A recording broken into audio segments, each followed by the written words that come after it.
Voltaire said, "Every man is a creature of the age in which he lives, and few are able to raise themselves above the ideas of the time." Plato educated the people by saying wise men speak because they have something to say. Fools speak because they have to say something. George Bernard Shaw warned us, the reasonable man adapts himself to the world. The unreasonable one persists in trying to adapt the world to himself. Therefore, all progress depends on the unreasonable man. This is Razor Wire.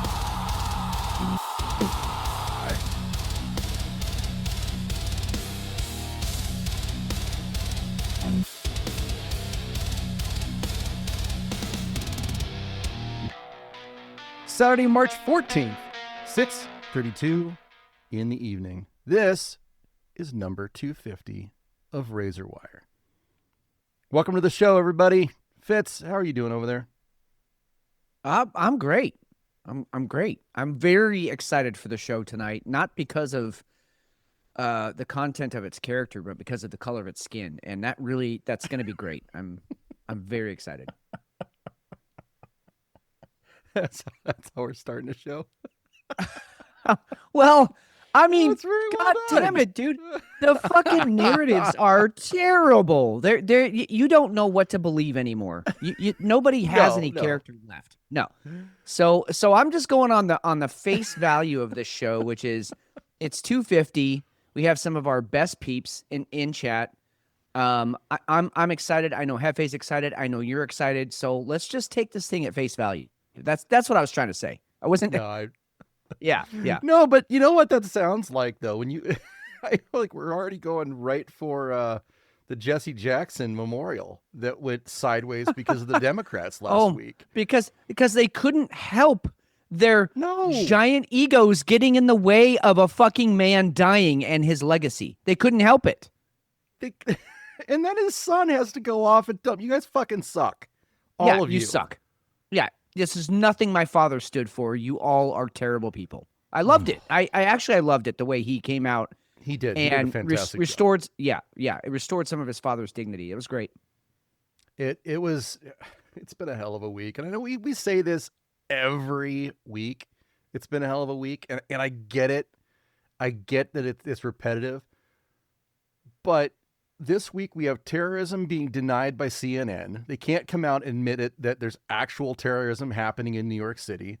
No. We had another bombing. I don't know if it ever turned into an actual incident or if it was just a bomb threat that came in from New York. That's part of the problem, McShane. We don't know. Nobody's saying anything. They're people see a bunch of cars and ambulances and police, and they're like, shit, I think something's going on over there. But then there's no official word. Or the official word is, there was a threat. It's been handled. Thank you. Like, what threat? Yeah. Who? Why? And ROTC, I don't remember what his rank is, but the ROTC professor was gunned down by a terrorist this week. Yep. And his... sorry, thank you. Chat's already on it. Lieutenant Colonel. Pretty sure that's Lisa. Cardboard cutout this week, by the way. Fantastic meme. So good. The guy was... the terrorist was killed in the classroom. By other ROTC guys. By students. Yeah. Yep. But we don't want to talk about it. We're not going to mention it. We're not going. Oh gosh, that's like the most American fucking thing ever. They took back the classroom, took out neutralized the terrorist, but we're not going to fucking talk about it. 30 years ago, that would have been the story of the decade. Yes. American hero takes out a terrorist after he kills his instructor or whatever the headline. It would have been fucking news everywhere. We all would have known that kid's name. But no, it's all about oil and Orange Man bad. And it's just, again, we're going to get into it. It's a packed show. It is a packed show. We have a lot of science. We've got to talk about and thankfully, all of our chat, from what we've been able to see, I haven't heard from Jay. Actually, no, we did hear from Jay the other day. Yep. All of our chat is fine. The weather throughout the Midwest was absolute garbage. Wild. Super bad. Bad tornadoes. All of our folks are happy and they're okay. That was kind of scary for a little bit. It was scary. Can I out myself real quick here? I actually because of my I don't want to say that I got, a little touch of the tism, but because of my almost obsession with weather, I was actually jealous of everybody who was in that part of the country. I was getting updates from Susan going, "Oh my God, that's so cool. Oh my God. Wait, it's hailed for 3 hours straight. That's so cool. Wait, there was a tornado just south of you. God, take pictures. Get out there. Just brave it." I want pictures, and you're like got a boner for it. That's fantastic, dude. I was kind of jealous that I wasn't there. Not that I wanted anyone to get hurt, or I know people, homes got destroyed in communities, and some wild footage did come out of all of it, but I still wanted to be there. Well, it was pretty amazing. I mean, you saw that solar farm that was just trashed. Oh yeah, well yeah, renewables, baby. So sustainable. What beer are you drinking? We are absolutely saluting number 250 tonight, and I can guarantee 100%. You that we're going to be intoxicated by the end of the night. So we are definitely celebrating. That's the goal. In fact, not that. Yeah, well, okay. I'll tell you how the conversation went. Honey, I'm not going to do a mystery beer tonight. Oh, why not? Well, after last week's debacle of a 0.5 ABV and non-alcoholic, this is 250, babe. This is 250. Wow. I got this. I'll take it from here. I totally did. Also, I went out. I wanted to get some, some decent, some good high quality stuff, and I lucked out on one. In the sense that this first beer, I bought it having actually no idea what I bought, and I'll explain. My first one here is from Monkless. Monkless does all Belgian ales. They're out of Bend. I'm very proud of this brewer. Number one, because Bend has some of the highest ingredients qualities. Like, it's part of their city charter that if you're going to be a brewery, you have to pull water from the river. It has to be purified in this way. You can only use, farm grown, naturally sourced ingredients. So I'm proud of them for all of that. Cause what you see is what you get. But number two, because they're actually, these guys politically are a bit on the right, and Bend is a different animal here in Oregon. They're out kind of on the high desert.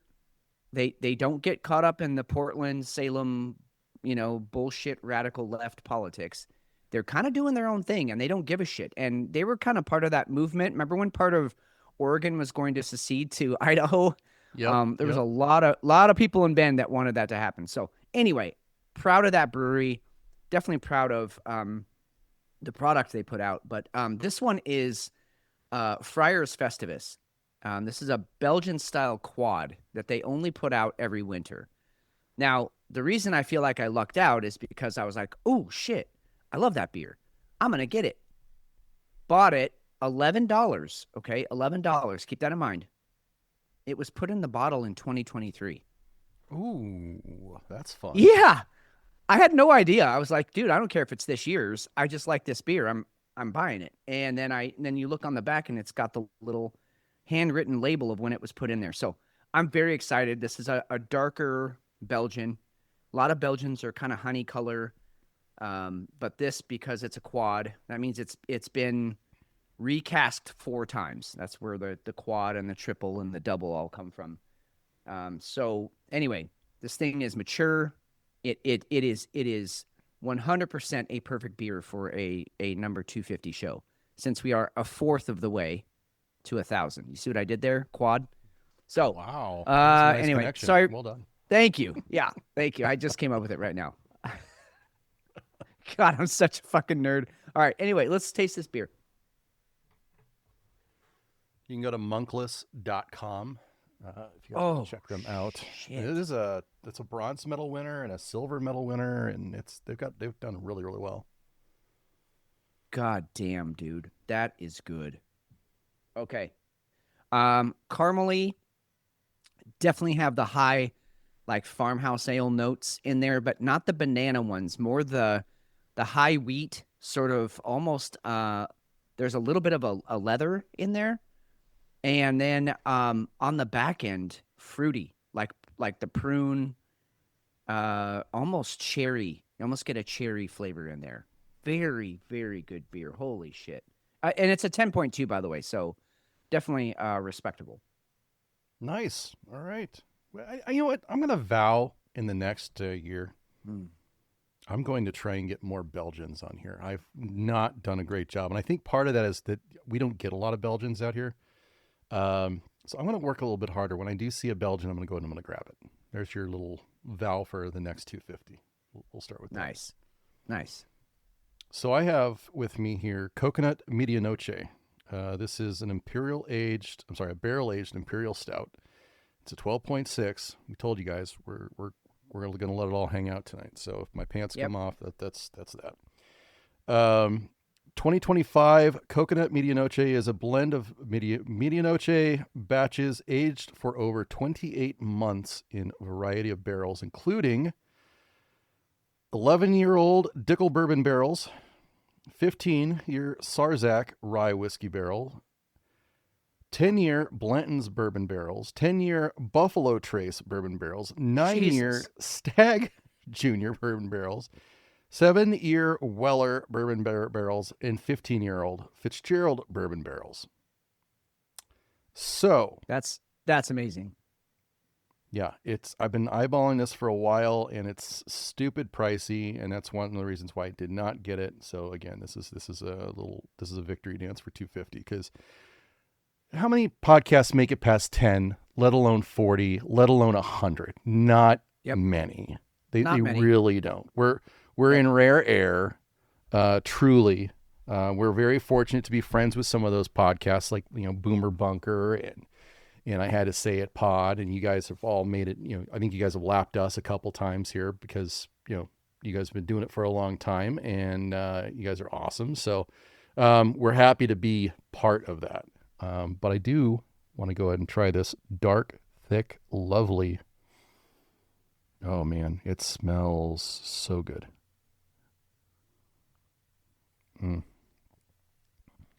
Walk us through it, because that's you named more barrels there than a fucking minigun. So walk us through it. It's not hot. There's not a lot of heat to it at all. You get the whiskey, you get the bourbon, it's got a lot of punch to it because of the sweetness that comes from some of those whiskeys. Okay. Yep. But it's not. It doesn't take away from the coconut and the richness of the chocolate in there. Just a fantastic mouthfeel. It's an easy sipper. It's not quite. It's one. It is a notch to the right of decadent. So it's not a dessert beer, and I love it that it's not a dessert beer. That's you know what? That's so nice to hear, because sometimes those beers do get they're just too sweet, and you're like, okay, I've tried it, I never want to have it again. It was amazing, but never again, because it's just too much. It's so nice to hear that one didn't go dessert. Yeah, this is one that I would sell her. I would easily sell her. Yeah. It's definitely a special occasion beer, so I think I did nail it on that. Nice. So let's talk 250. I think one of the things that we had 3 points that we kind of wanted to touch on. What have we learned? What do we want to do next? And what's important to us going forward?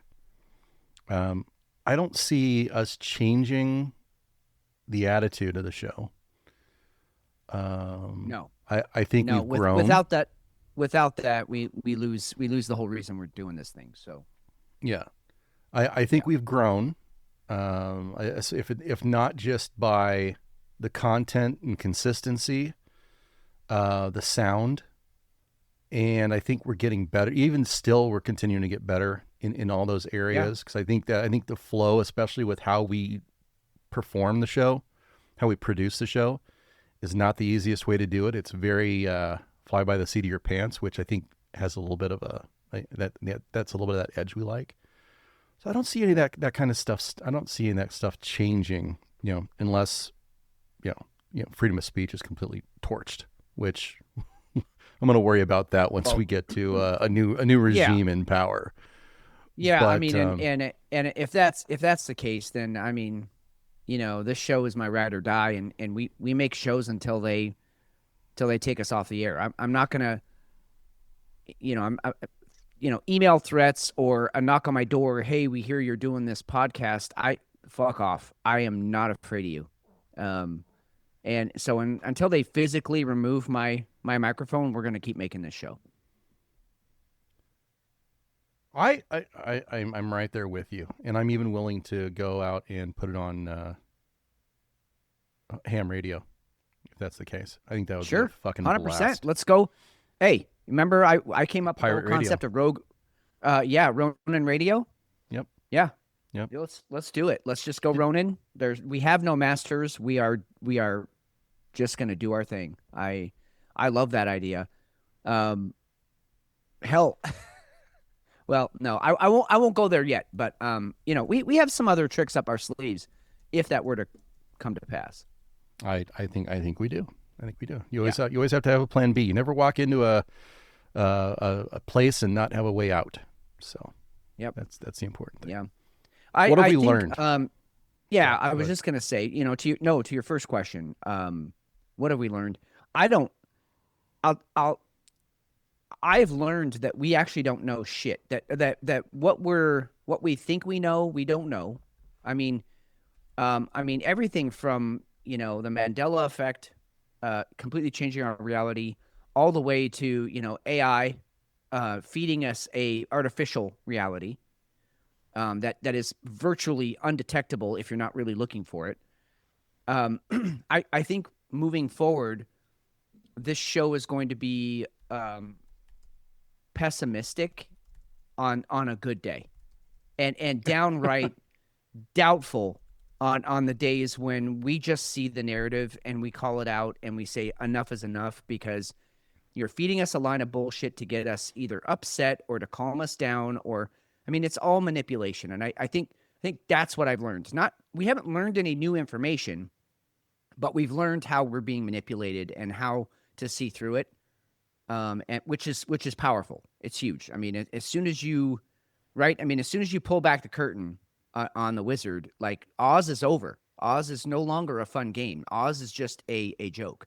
And I feel like that's where a lot of our listeners and even people that are sort of cursorily in our lives, just on the outskirts, are kind of all there. We're all waking up and going, okay, Oz is not what we've been told. And you know what? There's been moments where I've really thought to myself, man, I don't want to be able to see it. I don't want to be able to see the trend. And something that I think people have gotten gotten weak at is being able to trust your gut, right? Because as human beings, we are able. We're like, when our bullshit meter goes off, trust it. That's your gut telling you something's wrong. And there's so many people that have stopped doing that. And there's been times where we're getting ready for this show, and I'm like, I don't want to do this. I don't want to do this. I don't want to see what I see. But then you almost feel like you've got a little bit of a duty at this point. My one concern is, at what point are we going to, and it's almost happened a couple times.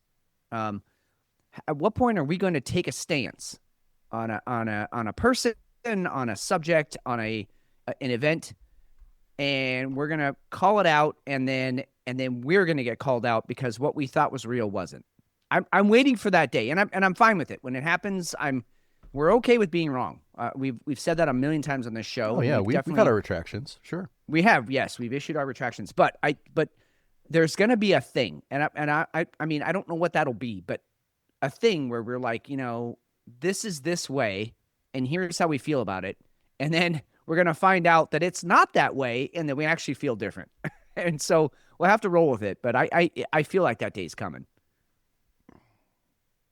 Oh yeah. I mean, if I had to guess what that's going to be, if something major came out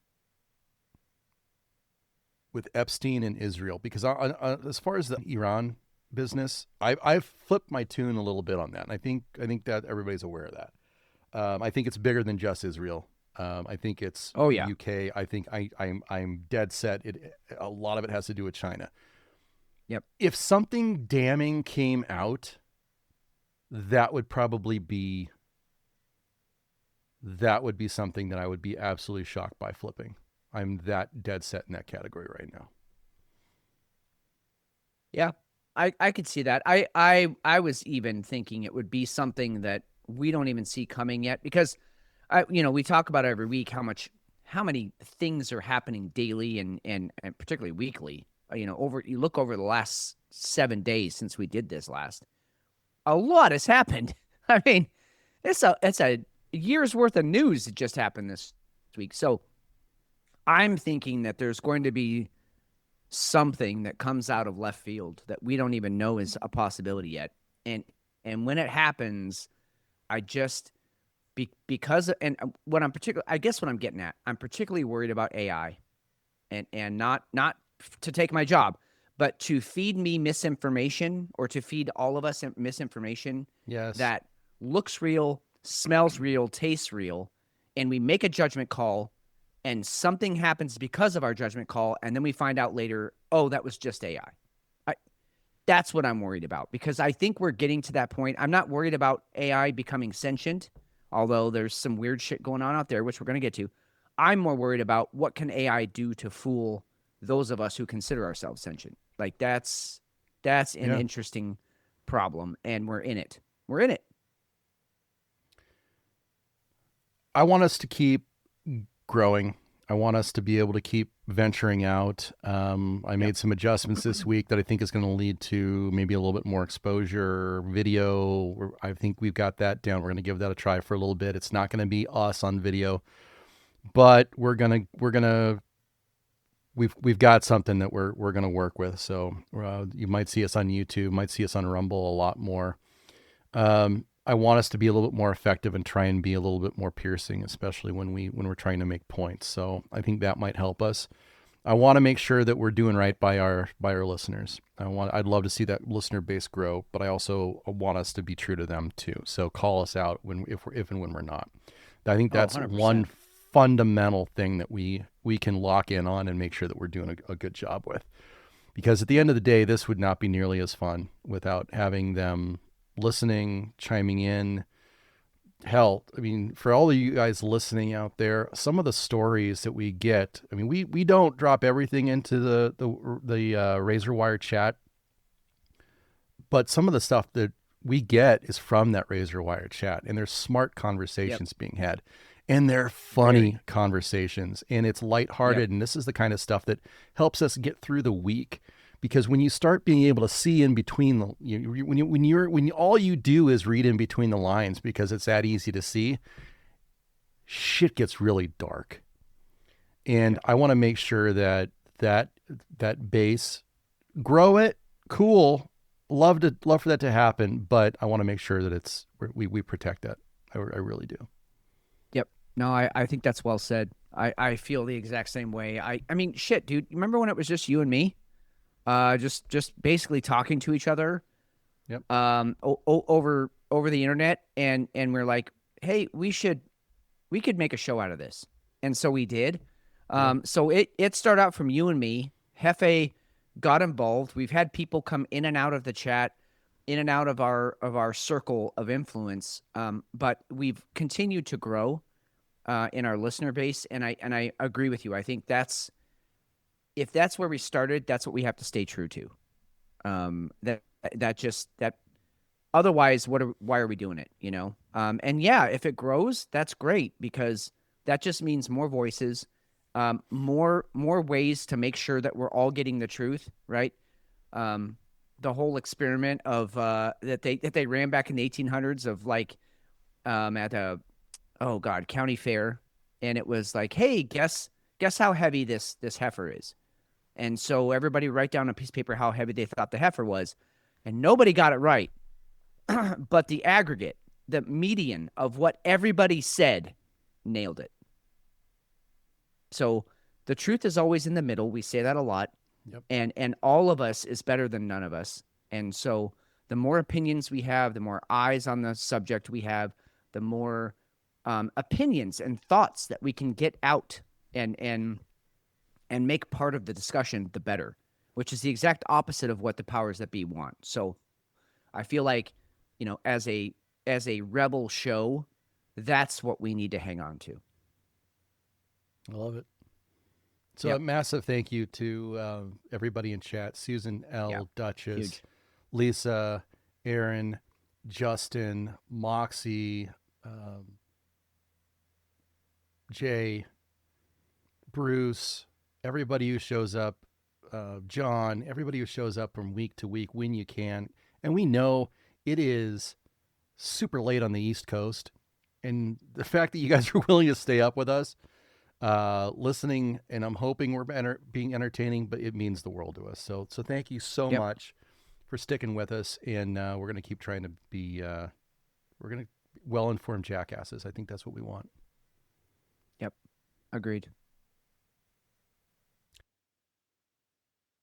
We were born and raised in New York, and we want everyone here to stay in New York. You don't get to come from outside and then tell everyone else.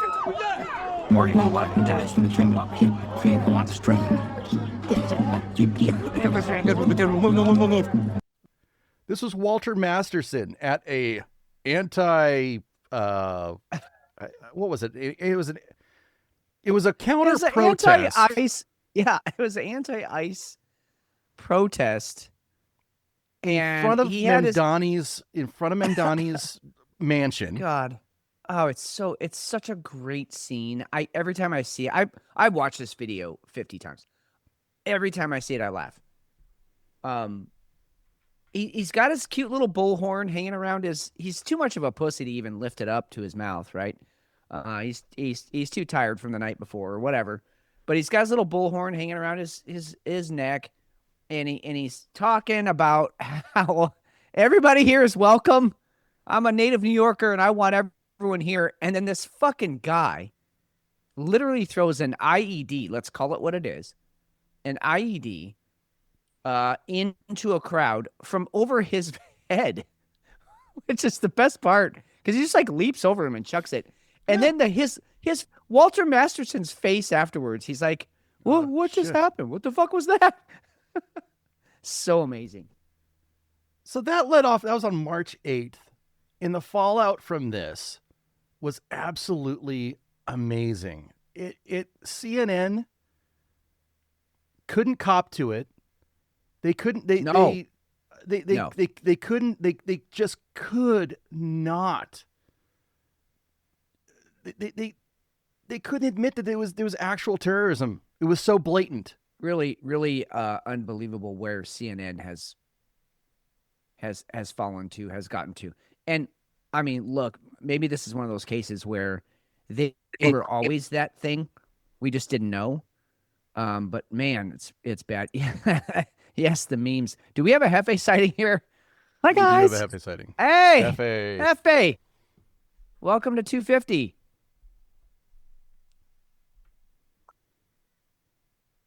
Are you there, Jefe? Jefe. Yeah. Welcome to 250. Yeah. Are we that old now? I mean, you are. I don't know who else you're talking to, but yeah, okay. How's it going so far? Good. Good. Yeah. I think we have some great beers that we're enjoying. We also had a little bit of a nostalgic sort of where have we been, what have we learned, and where do we want to go kind of discussion before you got here. So yeah, it's been good. I'm excited for the next 250. I'll tell you that. It's probably best that you guys have that conversation without me. So Really? Why do you say that? I don't know. Well, let's ask Jefe the same questions that we ran through. All right, let's Okay. go ahead and, Yeah. so the idea was, what have we learned? What do we want to do next? And what is important to us going forward? So please, what are your thoughts? What have you learned, first of all? What have I learned? Well, certain things are definitely reinforced since we started the show, like question everything, notice narratives, all that kind of good stuff. And just the fact that we're I guess we're fucked in several different ways. And we've proven over the what is it, 5 years? Is this the 6th season? Yeah, 6th season. Yeah, right. Yep. But it's therapeutic to have this show every week, to get it out in the open and talk about it and just have fun with each other. And I treasure it every Saturday. Same. Well said. So you play an amazing role, obviously, on the show because you shake everything up when you first come in. But you've also taken on these new roles of your farm report is quintessential with the programming now. In the random games that you bring in, this is like fundamental razor wire at this point. So, what are you happy with where that's going? The direction? Do you want to do more? Is there any possibility that you'll start an OnlyFans? What are your thoughts on that? The OnlyFans thing, probably not anytime soon. I got to hit the gym first. And as far as my role on the show, I like my role. I've thought about either just when I happen to get a Saturday off when I'm not coaching basketball, right. And to be a part of the whole show once in a while. But I don't know. I like how it is because you two really hit the news hard and you're both really good at it and you're both good together. And I kind of just like coming in and like a fucking cannonball and splashing everybody with my goodness. And by the way, I want to get this out. Tonight's farm report. We need a disclaimer for it. We need like a 18 and over only kind of a if you're the mom taking the kids to school listening to Razor Wire on as a family, let's fast forward past the farm report this week. Just throwing that out there. Jefe? Yeah. You do listen to the show every week, right? Yes. You do know who I am, right? Yes, I've met you before a couple times. Yeah. I am inappropriate 4 to 8 times a show. So I'm praying to God no mothers are listening to this show with their kids in the car. Please don't do that to your kids. And if you have, I'm so sorry. I am so sorry because what I have is contagious because people, once you laugh at one of my dumb shit jokes, you now have the virus. And so I'm sorry. And if you are a MILF, please send pictures to Fitzy's email at gmail.com. Yeah, we're going to need proof that you're a MILF. Yeah, I mean, right. Especially in your soccer mom van. Yes. And I was going to do the best pictures. Yeah. I was going to do a game tonight, but I was super busy fucking off and playing PlayStation and placing parlays today all day. So didn't get around to it. That's okay. But I did do the farm report. I got that checked off the list. All right. So it's farm report in the next half? Whatever you guys want to do. Yeah, I think we should do it next half. Because I think we'll still be talking. There's enough to talk about. We've got to one story so far. So I think we'll still be going strong. So I think, and plus this is my personal, I like the farm report in the second half just because it's like, by that time we've talked about so much depressing shit. It's good to just know what's going on in the animal world. You know what I mean? Yeah. It's true. It's true. Yeah. Well, this might change your view on that. Just God, saying. I'm going to be spending the next hour and a half just fucking stemming in the corner wondering what Jefe's bringing to the farm report. Hey, Jefe, very quickly, chat wanted to make sure that you were okay. You've been nominated for a new position, a new job. And that is when we all get arrested, because, the United States has gone completely fascist, and we won't stop doing the show because we want our voices to be heard. And are you okay smuggling in cigarettes into prison for us? As long as you guys are okay with my methods. God damn it. You're gonna get your smokes one way or the other. I knew, dude. We're all that's how scary this is I knew exactly where you were gonna take it, and you did, and thank you. Well, I mean, you know me. You guys know me. You aren't gonna get a straight yes or no. Right. Nope, we were not going to. There's not going to be any commitment there. But Duchess does mention the prison pocket is definitely on the table then. Oh yeah. Nice. Cardboard cutout Ayatollah wants to know if the farm report is everybody predicts the it's everybody predict the farm report game. I think it's guess the critter's orgasm sound. Okay. I mean, that's not it, right? Or is it? Oh, I'm not going to give it away. I'm not going to give it away. Okay. Yes, All right. good man. All right. Good I will man. say All this. right. I will say this. Whoever that is that came up with that's a fantastic idea. Thank you for the next week. And we have ideas for next week. Thank you for the content. Oh shit. That's wow. amazing. Well, I actually happen to know what this week's farm report is what the subject matter anyway. Really? So yeah, I do. I do. So Jefe, after you leave, I'll go ahead and say it. That way, my prediction is out there, and then when you come back, we'll see if I was right or not. Okay. Okay. I like this game. This is good. This is a good game. I like it. So I just dealt roulette. A bunch of guys betting, 300, 500 on red and black and odd and even and all this. And it was 16 minutes of nothingness for me, just paying and taking. And then a guy started playing nickels inside, and he bet on 3 numbers. And he said, if one of those hits, I'll give you $1. And I was like, oh, okay. And big spender. Wow, thanks. Look at you. Yeah, thanks. What'd you? Thanks, sir. If one of those hits, he wins $175. It was 35-1 off of his nickel. And I was like, okay, I'm just like, whatever at this point. And one of them hit. And he threw me $35. So he meant, hey, well, I have $1 on that number. So I see. Much better. I see. You get paid $1 of the win. Yes.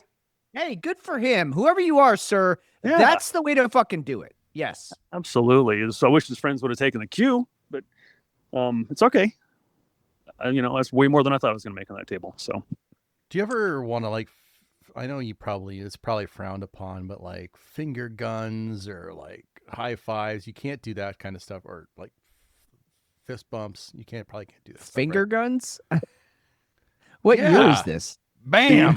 I still bring out finger guns just because I know it's old and suck it. That's my response there. You have to deal with my finger guns, bitch. Here comes Knight Rider. Pew pew. Sorry, go finger ahead. Guns. Finger guns happens to be my favorite sex moves. Different kind of finger guns, but dude, you had to make me horny. Finger blasting with Jefe. So totally different side bit. Yeah, no, you mean like sarcastically? No, I meant legit. Like you're like legitimately happy for them when they're not Oh assholes. yeah, no, yeah, we everything's got to be no open hands. So no high. They try. I've told you the story. They try to give a high five, and I go with a fist, and it's an awkward moment for everybody because we can't do open-handed shit. So we just got to do fist bumps. Right. Okay. Can you bump elbows or something like that? I mean, we could. Or How about- you know what? You should bring back the COVID ankle tap, where you stick your ankle out there. yes. So we don't want to touch hands, but we should do the COVID ankle tap. I never heard what about about- that. What about You the never heard priest about that? No. What about the priest that squirted the holy water? Can you just like squirt him with a water gun and be like, "Good job, squirt, squirt, squirt"? That wasn't holy water. That's what I'm saying. Thank Yeah. you. That's exactly what I'm talking about. Mhm. Yeah, you never did the COVID the ankle shake where you stand on one foot with somebody else and another moron is gonna sit there and go, hey, Dude. yeah, we don't want to get near each other, so let's stand 4 feet apart, but we'll put our legs up in the air and we'll do a little ankle shake. Doing Yeah, the that's the fucking other Cupid stuff. shuffle. Yes, To the left, to the left. yeah. Sorry. Sounds fun. And safe. Yeah, and because everyone knows COVID doesn't live on ankles. I mean, Right. That's right. It's that's perfectly stupid, fine. right? Yeah. What the fuck? It's still shocking we ever got through that. I mean, we had people Dude, going to play in orchestras, and they wore masks to play the flute, and they with cut a out hole cut in it. a Yeah, hole cut yeah. out in it. Yeah. And they had Well, bubbles, I mean- and it was the whole fucking nine. You had people that were wanting to take away your kids. You had people that were denying you access to the hospital where your parents were dying. Dude, I actually don't know. You guys know the relationship I have with my mom. There would have to be a lot of people to stop me. And a lot of people would get hurt along the way to stop me from going to see my mom if she was dying. Yeah. I mean, I'm not threatening violence or anything. I'm just saying I would redline and then I just black out. I don't know what happens after that, but I'm sorry for whatever happens from here on out because it's your fault. And I can't believe people put up with it. I mean, you remember that one scene? I want to say it was California, but maybe I'm just biased at this point. But there was the two nurses standing at the window, and they were like watching the person's who was down on the street watching their mom die, and then they just held up a sign and just said, she's gone, It's over. like in the window. Yeah. Yeah, like what? That's how I found out my mother died, is through a window and a fucking handwritten piece of paper. So stupid. Burn the fucking place to the ground. So yeah, I can't believe we survived all that either, and that people actually put up with it. But that's also what spurred us to go and start the show. Well, Yeah. exactly. Yeah. Yeah, exactly. What if you were looking at the wrong window? Oh my God, she's gone. Oh no, that's someone else's not mom. you, not you. It's you in the That's back. Todd's mom. Oh, fuck. Oh shit. Insanity. Wow. That's like Absolute a Ricky insanity. Gervais line. That's Oh, where that's totally. coming from. Yeah. All right, boys. I'm gonna head in. All right, All right, brother. enjoy. Can't wait for the Kill it. farm report. See you in an hour. All right, man. Two Pennsylvania teenagers crossed into New York City Saturday morning for what could have been a normal day, enjoying the city during abnormally warm weather. What the fuck? But in less than an hour, their lives would drastically change as the pair would be arrested for throwing homemade bombs during an anti-Muslim protest outside of Mayor Zohran Mamdani's home. Here's what we know so far. That was the CNN clickbait bullshit that they posted after that guy jumped over Masterson and chucked what amounts to be a homemade IED at the counter protest. That's what CNN actually put out there. How is this favorite okay? part? My favorite part of this. Oh, wait. By the way, before we get too deep into this, I have no fucking idea what the farm report is. I just wanted Jefe to be thinking that I knew him better than that. So I have no idea. So I'm not going to act surprised. Okay, I want all of you to play along with me when he does the farmer problem, I'll be like, dude, I fucking called it. Okay. And then he'll listen to this on Monday and he'll have a good laugh in the car. Okay. Anyway, yes, the best part of this whole story was the fact that all the memes that came out from it, like people went back and talked about Hitler and how, he was a young artist. And then suddenly one day, his fate was sealed.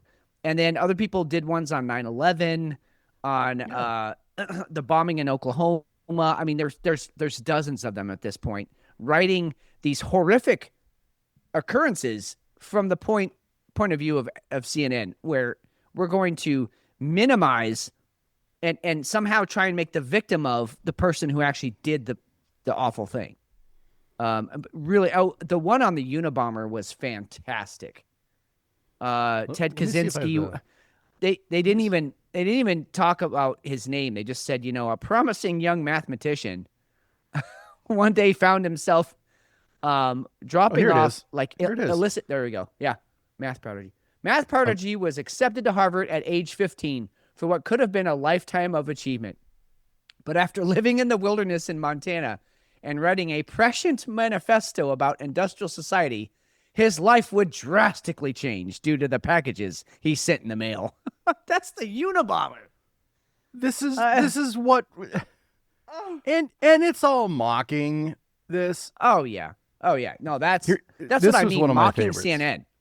This is one of my favorites. John Wilkes Booth strolled into Ford's Theater, eager for a relaxing night out enjoying the arts and enjoy a star-studded performance of the play Our American Cousin.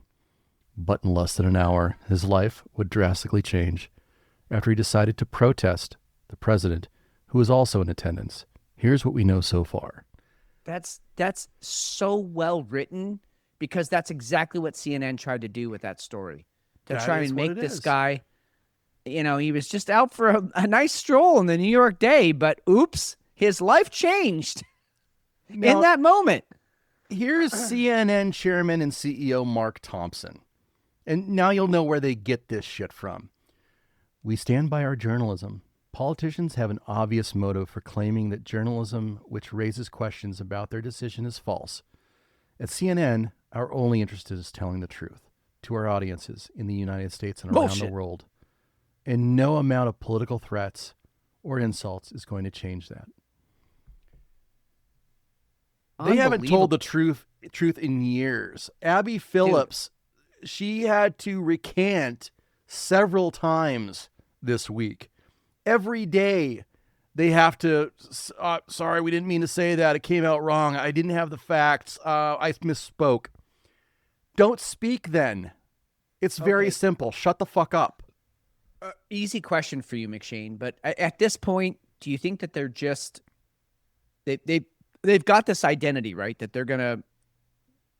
they're always going to say the wrong thing, but now it's become their shtick. Like, hey, if we put it this way, we're going to get twice as many clicks. Because look, let's be honest, their viewership, their attendance is gone. Yeah, exactly. So now they're leaning into it like, look, if we're wrong, like we're dead wrong, run with it, because we're going to get so many fucking clicks out of it. Everyone will make fun of us, and then we'll get even more clicks the next time. Yeah, I could see that. Yeah. Now what's going to happen? What's the other explanation? They're just retarded. I mean, okay. I mean, that's the other angle of it. I mean, can you possibly be that inept, that negligent? It's negligence. That's what it is. You can't get to a position like that and actually be that stupid. So you're either captured by ideology or you're captured by how can we get the most clicks? Because we're full of shit and everyone knows it. So why not embrace that? Well, ABC doubled down on this. Improvised explosive device was thrown during dueling protests like it's fucking dueling pianos. Yeah, You've got this vision of, you've got these two teams out there and they're screaming at each other. They're kind of saying the same thing, but they're really not. But they're yelling back and forth. And, oh, yeah, some guy comes in and throws a bomb in the middle of it. Ha, ha, ha. This is fucking ABC. And I know we've talked about ABC. ABC's one of the absolute worst now. After the debates last year, it was very, very clear that they are absolute garbage, but they're keeping that going. And yeah, the byline says 2 men accused of throwing the devices claim to have watched ISIS videos. But the actual story is that they are terrorists. Yeah. That's what it should have been. And this is no better than Mamdani trying to say that the whole snowball incident was just a snowball fight, right? No. I mean, it was just some kids playing in a snowball fight, and I'm not going to prosecute anyone for that. When it was actually police officers getting assaulted by grown men with packed ice. I mean, I've been hit by a snowball before that was packed a little bit too hard. In fact, I have the scar still to show it. It cut me open. Look, you can minimize anything you want, right? I mean, that's what we see around the world. We're minimizing pedophilia. It's just maps. They're just minorly attractive persons. They're minimizing rape. Look, that's just their culture. That's just what they do, and they don't know any better. Islam. That's what they do. Is Islamist rattle. Yeah, that's what they do. So the story goes on and on and on, where you're just minimizing things. At some point, those of us who are getting hurt, those of us who are looking at the story from the outside, going, "Dude, that looks like it hurt," we're not going to put up with it anymore. And you're right. ABC is disgusting. They're not quite as bad as CNN, but they're going down that road. Well, this might put them ahead. March 11th. Okay, March 11th. The FBI has warned police departments in California that Iran wants to retaliate for American attacks by launching offensive drones against the West Coast, according to an alert received by ABC. Now, the White House came out and disputed that. The post and the story should be immediately retracted by ABC News for providing false information to intentionally alarm the American people. They wrote this based on one email that was sent to local law enforcement in California about a single unverified tip. The email even states that the tip was based on unverified intelligence, yet ABC News left out the critical fact in their story. Why? To be clear, no such threat from Iran to our homeland exists, and it never did. Now, you know what happens tomorrow night in LA? It's the Oscars. Yeah. I know. That ran through my mind too. And look, as much as some of those people need to go, and I'm not condoning violence. Yeah. Okay, I'm not condoning violence. I'm just saying a lot of those people need to lose their platform. And I think a lot of people feel that way. I think a lot of a lot of birds could be killed with that one stone. And so I guess what I'm saying is that is a concern. I mean, I'm sure security is going to be heightened. I'm sure that, Homeland Security actually California is not working with the federal government, but, LAPD and whoever else, FBI, whoever else is there on the ground, they're going to be at a heightened level of awareness just because of the state of the world. Okay. See, I get it. I'm not even going there with that. I think that was an ad to get people watching the Oscars tomorrow night. I mean, maybe. Nobody's gonna give a shit. It's on ABC. Maybe. It's on ABC. Oh, there you go. Okay. All right. No, you're right. You're right. It's an ad. That was an ad. That was a preemptive ad. 100%. And you know what else came out this week? This week? The Silverstein stories came out this week. Remember Silverstein who bought the World Trade Center building? Yep. So that just came weeks out before. This week. And now everybody's talking about how he owns the U.S. Bank building there and tallest building in L.A. And everybody says he just bought it. He's owned it for fucking like 6 years. Yeah. This is ABC positioning. They're willing to go ahead and sacrifice their news coverage to go ahead and get eyes on the Oscars tomorrow night. That's it. That's what it's that clicks. was. CNN sucks. ABC is fucking terrible. MSNBC, we don't even have anything from MSNBC this week. That's how far they've dropped off our radar. That's fantastic. Wow. You mean they're mid? They just became a mid fucking propagandist? Wow. I'm sorry, MS Now. I apologize. MS Now. They're MS Now. Right. The big one that you saw right off the bat, I think it was yesterday, was the Marine Expeditionary Force being moved. Yeah. This was they were being moved from one of our bases in Japan. 2,500 Marines were being moved to the Middle East. They're going in to take Karg Island. Karg Island got hit hugely. I think that's what Trump was saying. Hugely. I think there's 90 positions that were bombed out of existence on Karg Island. The thing about Karg Island is it's a massive oil thoroughfare. Like it's one of the biggest ports for, and it's an island. It's well off the coast, and it's kind of unique because it's actually one of the ways that they can shut down the Strait of Hormuz. So it got smashed. There wasn't a whole lot else from that, though, as far as this week goes. A lot of big explosions. I want to talk about something real quick. First of all, why can't President Trump pronounce H's? Like, he needs a speech path in his life. He doesn't say H's. But yeah, huge. It's huge. It's like pronounced with a Y.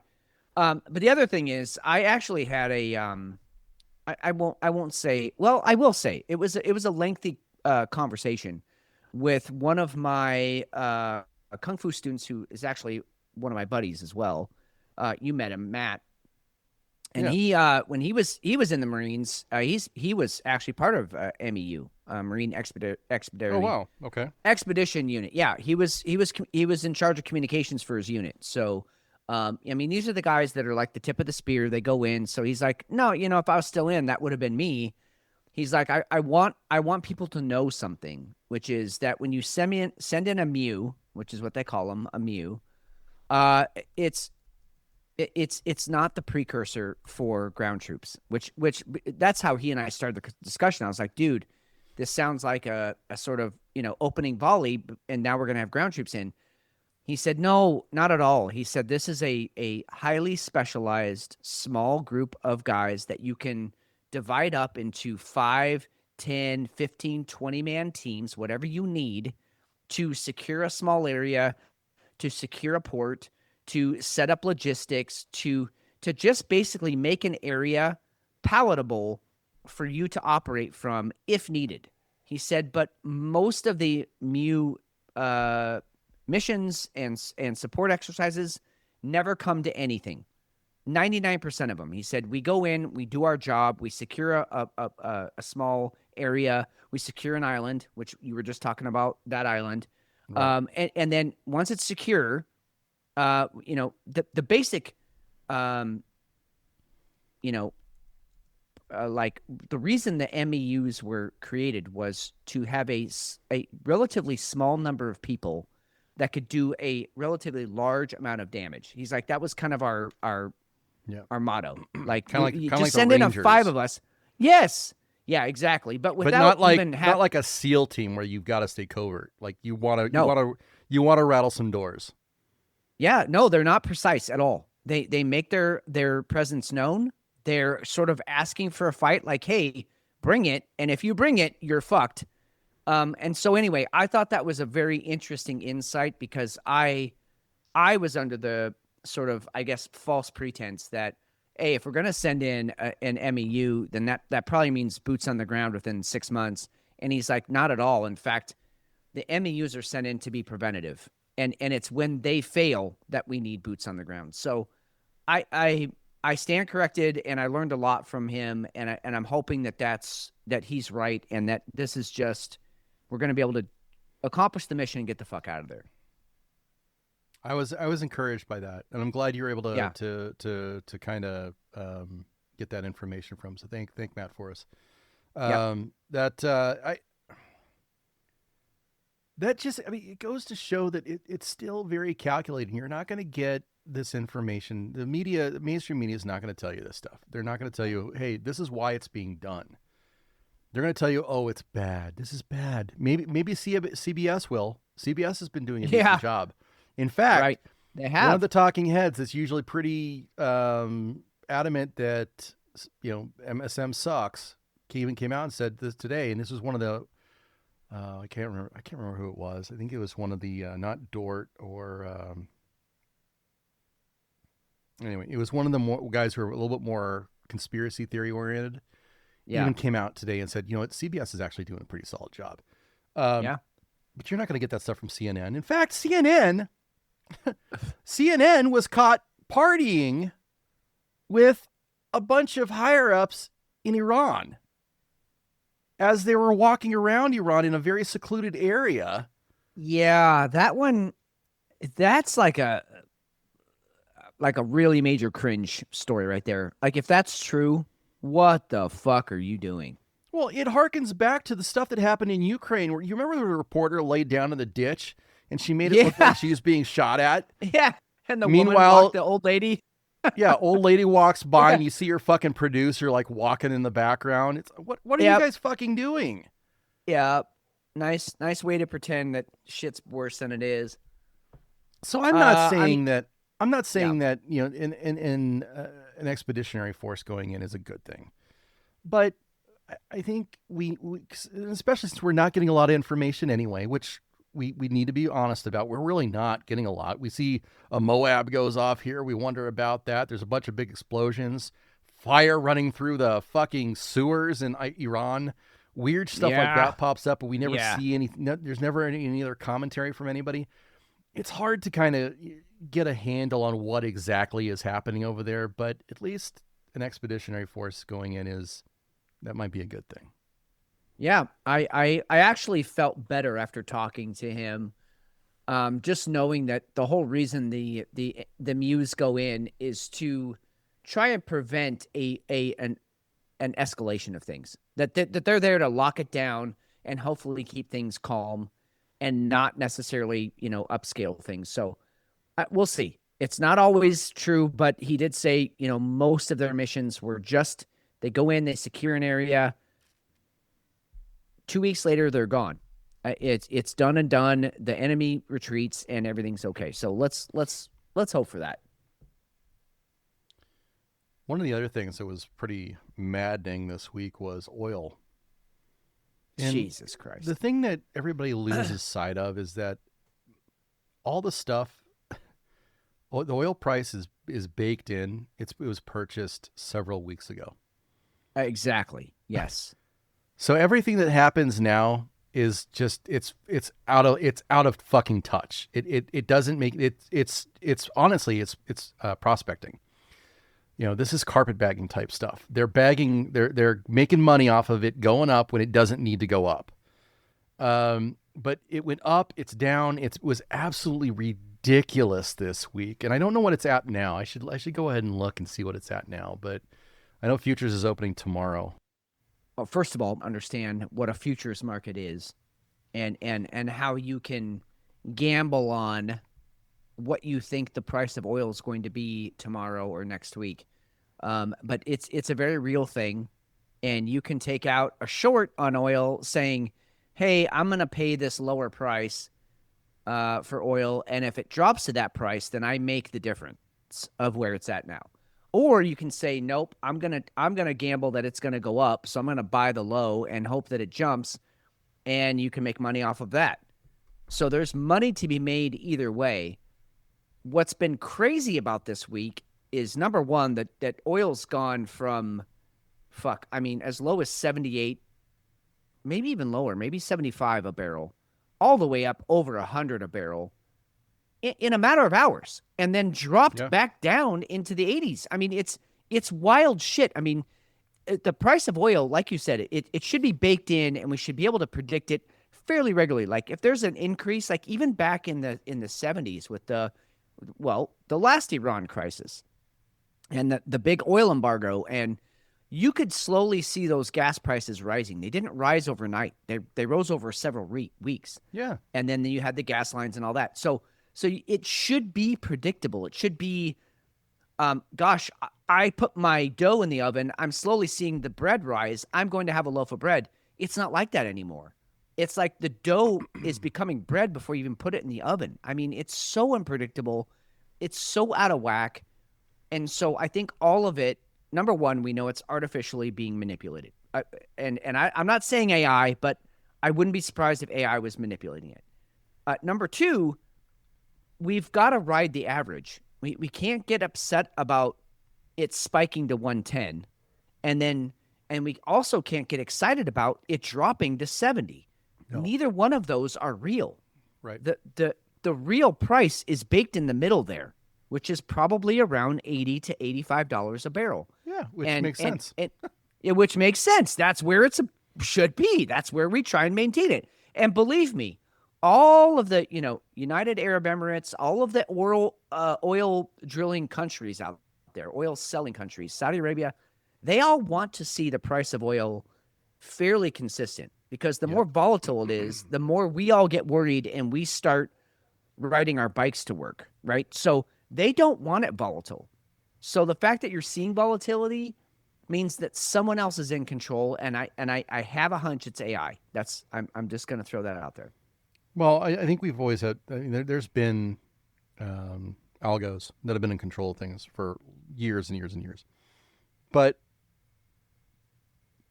I don't know when the last. I don't know how often those algorithms are trained to go up against a war like we'll call it a war. Fuck it. It's a war. That they're seeing right now. So I wouldn't be surprised if it's completely it's just absolute bullshit. Did you see so I was on the screen right now. There was a guy who went long at $103 for over $15 million. He went long at that point. Good God. Almost immediately, it dropped down to, I think that was the time where it dropped down into the 70s, and he got liquidated at $95 a barrel. Oh, lost ouch. All of that money. Don't fucking get in the stuff. We're not financial advisors. No, we're not financial advisors. No. Don't fucking, if you're an amateur, don't try and trade this.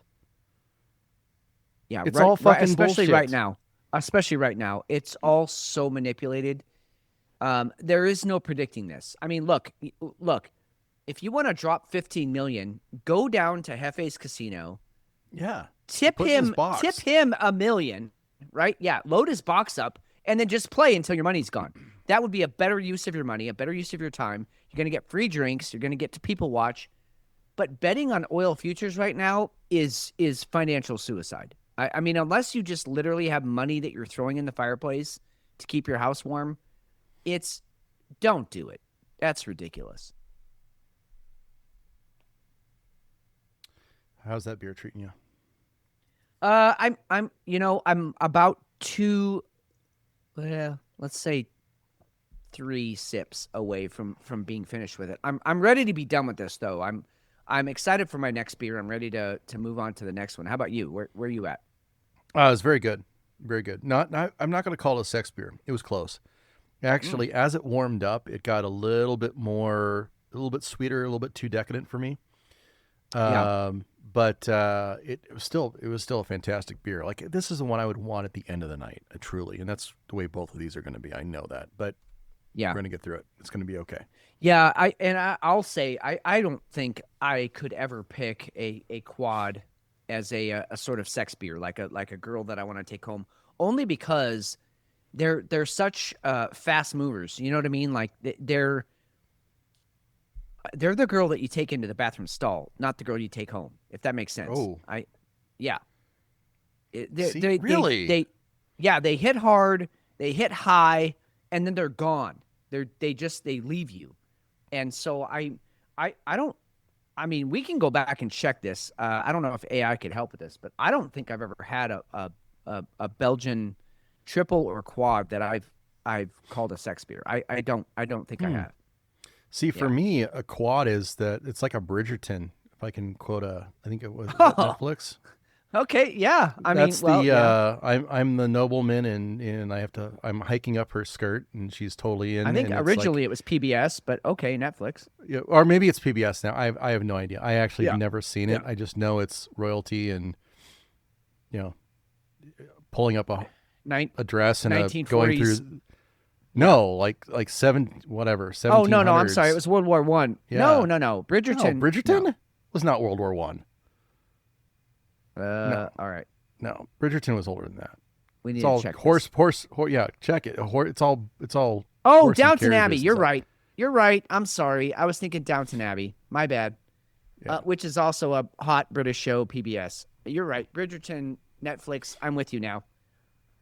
Sorry, Maybe- hot black guy. I get all hot and bothered. I don't watch these shows, so I have You know no what? idea what I'm talking about.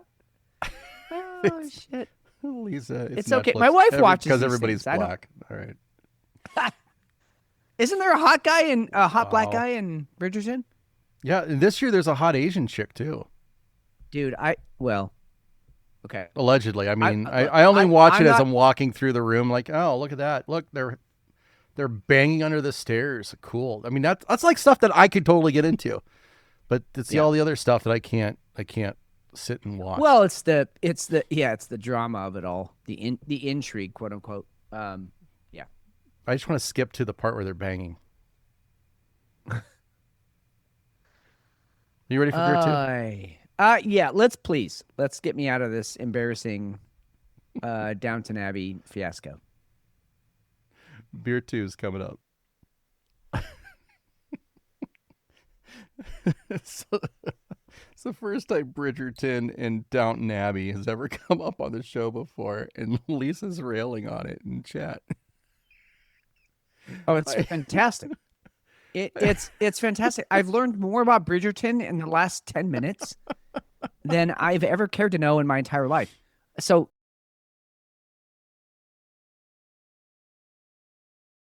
How's that beer treating you? I'm about let's say 3 sips away from being finished with it. I'm ready to be done with this though. I'm excited for my next beer. I'm ready to move on to the next one. How about you? Where are you at? It was very good. Very good. I'm not going to call it a sex beer. It was close. Actually, as it warmed up, it got a little bit sweeter, a little bit too decadent for me.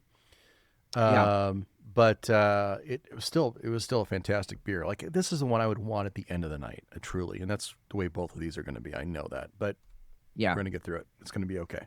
Yeah, I'll say I don't think I could ever pick a quad as a sort of sex beer, like a girl that I want to take home, only because they're such fast movers. You know what I mean? Like they're the girl that you take into the bathroom stall, not the girl you take home. If that makes sense. Oh. Yeah. Really? They hit hard, they hit high, and then they're gone. They leave you.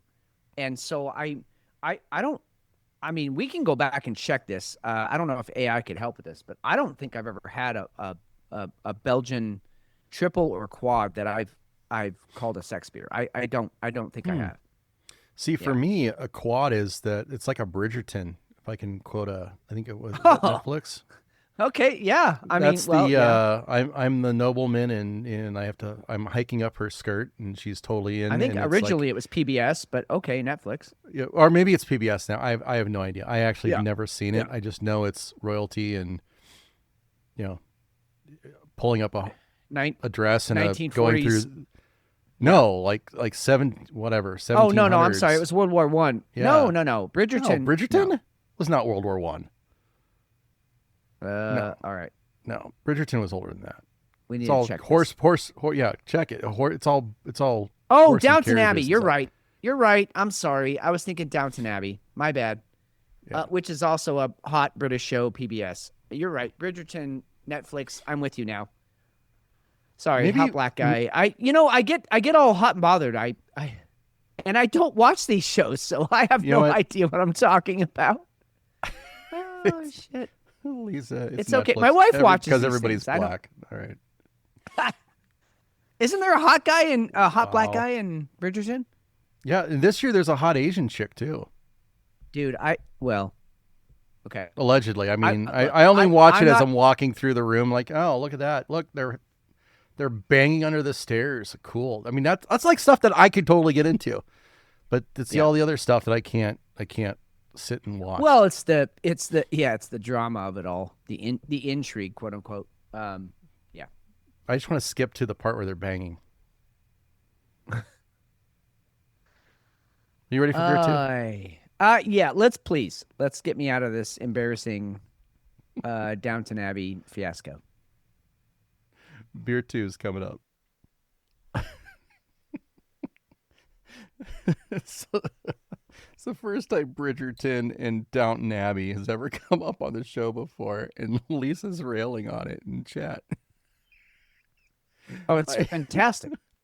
It's fantastic. I've learned more about Bridgerton in the last 10 minutes than I've ever cared to know in my entire life.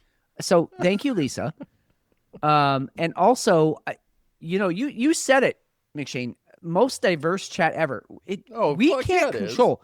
We can't control where chat goes. No, it just goes. no. It's its own animal. It has its own life, and it's fantastic. And we try beautiful. and we participate, but we are minimally guiding it. It is up to chat where chat goes, and I love it.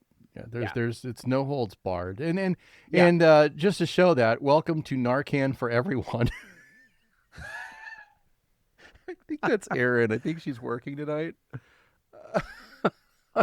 Shit. That's our excellent caregiver. Oh God, So it's been a I'm while. sure it's her. Welcome back. It must be. Oh, that's freaking hilarious. And Elle has joined the chat too. Welcome, I think Elle. She joined up. Yep. So it's a full chat, which totally is a full always the house. best chat. Yeah. Chat's a lot like a vagina. It should be full. All right, my beer 2 is Stare Noche. All right, so this is the 2026 version of the last beer that I had. Nice. Oh, nice wraparound, dude. Yeah. Yep. That's what I call it. That or a reach around, one of the two. Yeah, I was just gonna say, God damn it, you took my line. I will say, dude, you put a lot more thought into your beers than I did tonight. I'm literally going polar opposites, and I'm sorry for what happens from here on out. But go ahead, please. Go ahead. Stare Noche is back, bolder and more decadent than ever. The barrel-aged Imperial Stout has evolved from a fun anniversary release in 2020 to a cult classic and one of the most sought-after beers. Now, I'm not going to go into all the barrels. It's the same kind of deal as what the last one was. Yeah. It still has coconut in it. This is toasted hazelnuts, though, too.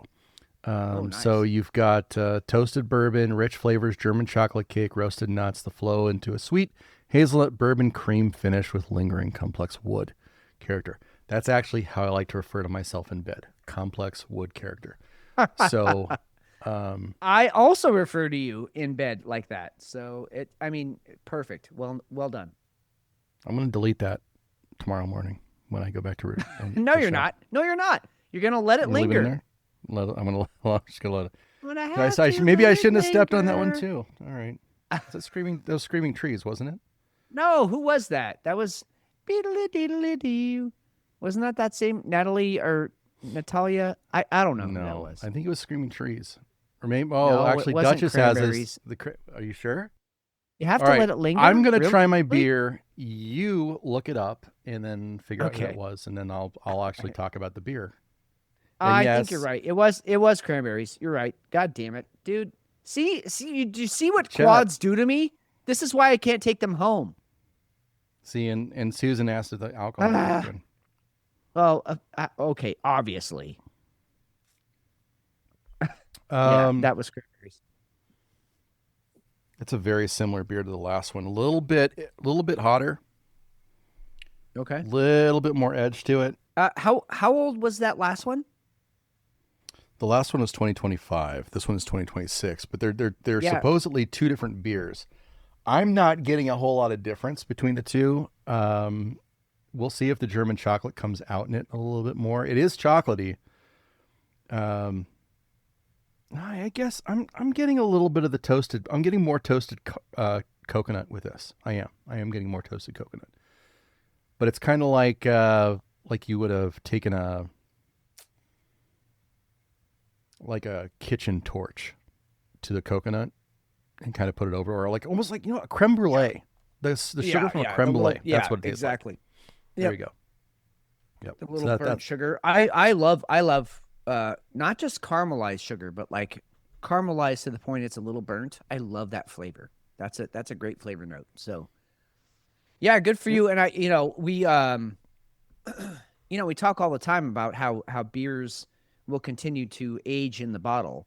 And one of the phenomenon that happens is that the ABV tends to go up, and yet the flavor notes of alcohol go down. And so it's an inverse, the more alcohol there is present, the less you taste it kind of thing, which is why we like our beers, older, not necessarily, I'm not going to finish that sentence. I like my beers a little bit older. You can leave it linger on. I was, oh God, where's my head at right now? So what beer do you have over there? Okay, well, I went with a completely opposite end of the spectrum beer, although this is from Fort George, which is still an Oregon beer. I wanted to keep it Oregon tonight. I lived the first 40 years of my life in Arizona, and that will always be my home. But Oregon is my adopted home, and I wanted to embrace it for 250. So Fort George, they're up in Astoria. I've talked about the brewery and the spot that it looks out over the Coast Guard shipping port.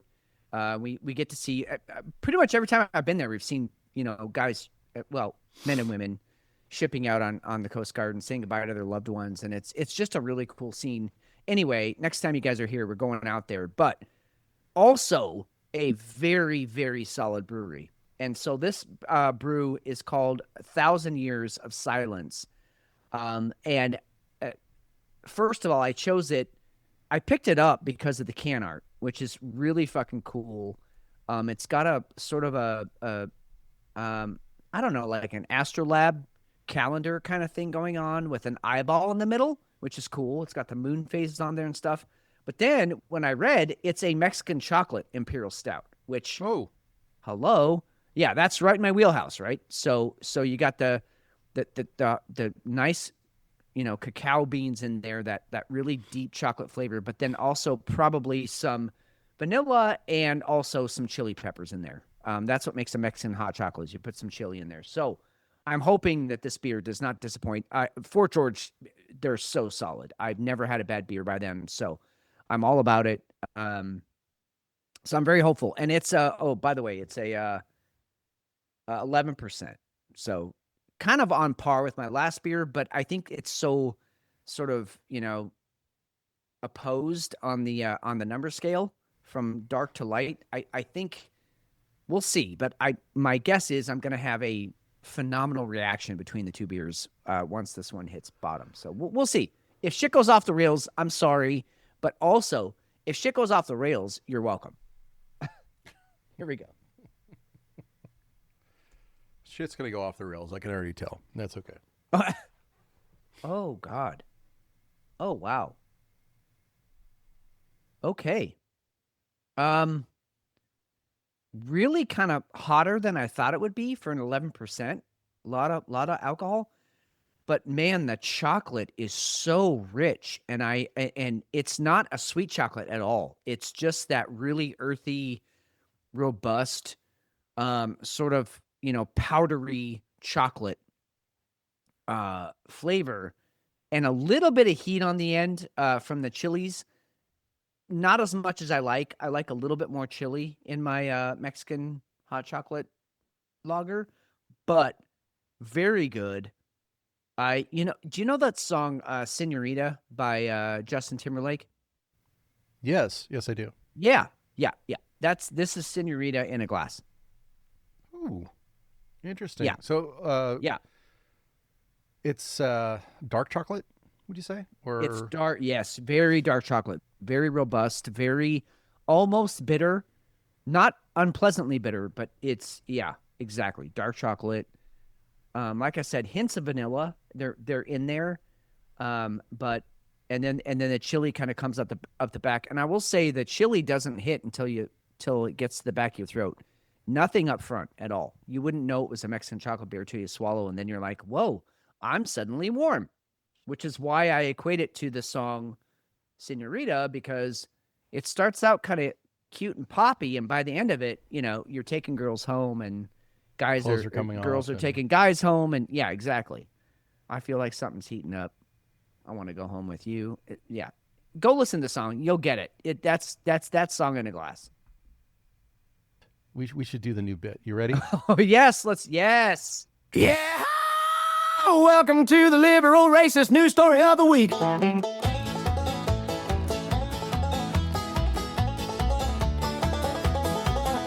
Where blue hair know-it-alls with rainbow locks decide what's best for everybody. They reckon they're so wise. Pronoun police on the march, hair dye shining bright. Forcing racism to fix racism, ain't that a sight? These blue hair retards think you're too dim to choose. Gotta bow to their racist rules or else you lose. Liberal racist news. 'Cause helping means they get to own all of you. Here's your headline. Callers to Washington State Hotline press 2 for Spanish and get blank instead. I know the real answer, but I'm going to wait. Callers to Washington State Hotline press 2 for Spanish and get much better hold music instead.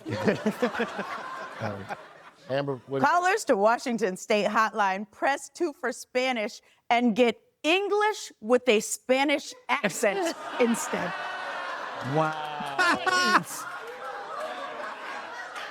Callers to Washington State Hotline press 2 for Spanish and get accented AI English instead. Here's local news reported on the weird AI voice that's answering calls for Washington State. For Maya Edwards, the Washington Department of Licensing was the agency lost in translation. Last July, her husband called them and followed the AI-generated prompts. Here's what they heard. Thank you for calling the Department of Licensing Customer Support Center. Your estimated wait time is less than 3 minutes. Jenny, you're Puerto Rican. What is the percentage of that is funny and you are horrified? What is it? 80-20? For me, I'm like at a 75-25 split. I'm 75 horrified, 25 amused. This company said, para ser ofendida, opriman dos. Yes, this actually happened in Washington. This is a God story that we were going to damn, play that's last good. week, but didn't. It happens repeatedly.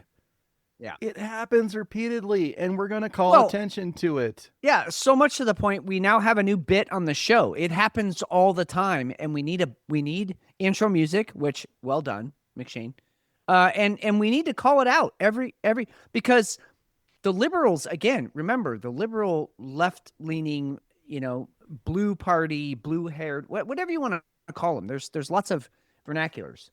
At the end of the day, they're fascists, and they have gone so far. If you picture racism as a circle, they have gone so far around to the left to be anti-racist that they didn't realize that the gravitational pull has whipped them around, and they're right back to being just as racist, if not more racist, than what they've been railing against. The awful Republicans. Which, by the way, let's not forget the KKK is a Democratic thing. The Democrats lost the Civil War, right? They were for slavery. All these myths that like the Democrats are for the people and for minorities. That was a very well-crafted narrative to get you to forget about the fact that the Civil War was fought by the Democrats to protect slavery. And now it's become this face of liberalism. And so anytime I see somebody who is, fist raised and I'm here for, to protect, whatever it is, LGBTQ all the way up to, black rights, I'm like, you have no idea where your party came from, and you've lost you've lost the thread. You've lost it. You cannot see the trees for the forest, or the forest for the trees. You've lost it all. And so new bit this week, and it's going to be ongoing because it comes up. So in fact, we had 2 this week. That one was the front runner. We have a runner up, which we might just push it back to next week. I don't know. What was the other one? We can do it now. I'm sure they'll have another one. I mean, I can't remember what the other one was. Oh, I'll effort that. Let me look. I forget. We had one. Well, let me ask you this: while you're looking that one up, yeah, are we So this week alone, the GOP, a couple of folks on the GOP came out and they made comments that were, like Andy Ogles was the one, and he made the comment that Islam shouldn't be here. I'm paraphrasing, right? It was a very blanketed. All of them need to go. Kind of a position. Do we need to expand that yet? I don't think we do. Or do I just go ahead and have a GOP racist moment of the week ready to go? Also, because I want to be equal in treating it. I obviously do. Although sure. the socialist Democrat side is a lot more fun, and it happens every other day. Racism is alive and well, everybody. It's not good. Nobody should be doing it. If Andy Ogles had come out and said radical Islam, he would have been fine. But the way it came off, obviously, it was a really shitty thing. It was a shitty way to go about it. Because you're right. There will be more. Every week we find 2 to 5 different racist things that politicians do or say, and they are straight-faced about it. They really think that they're helping out the little guy. Right. Yeah. Yep.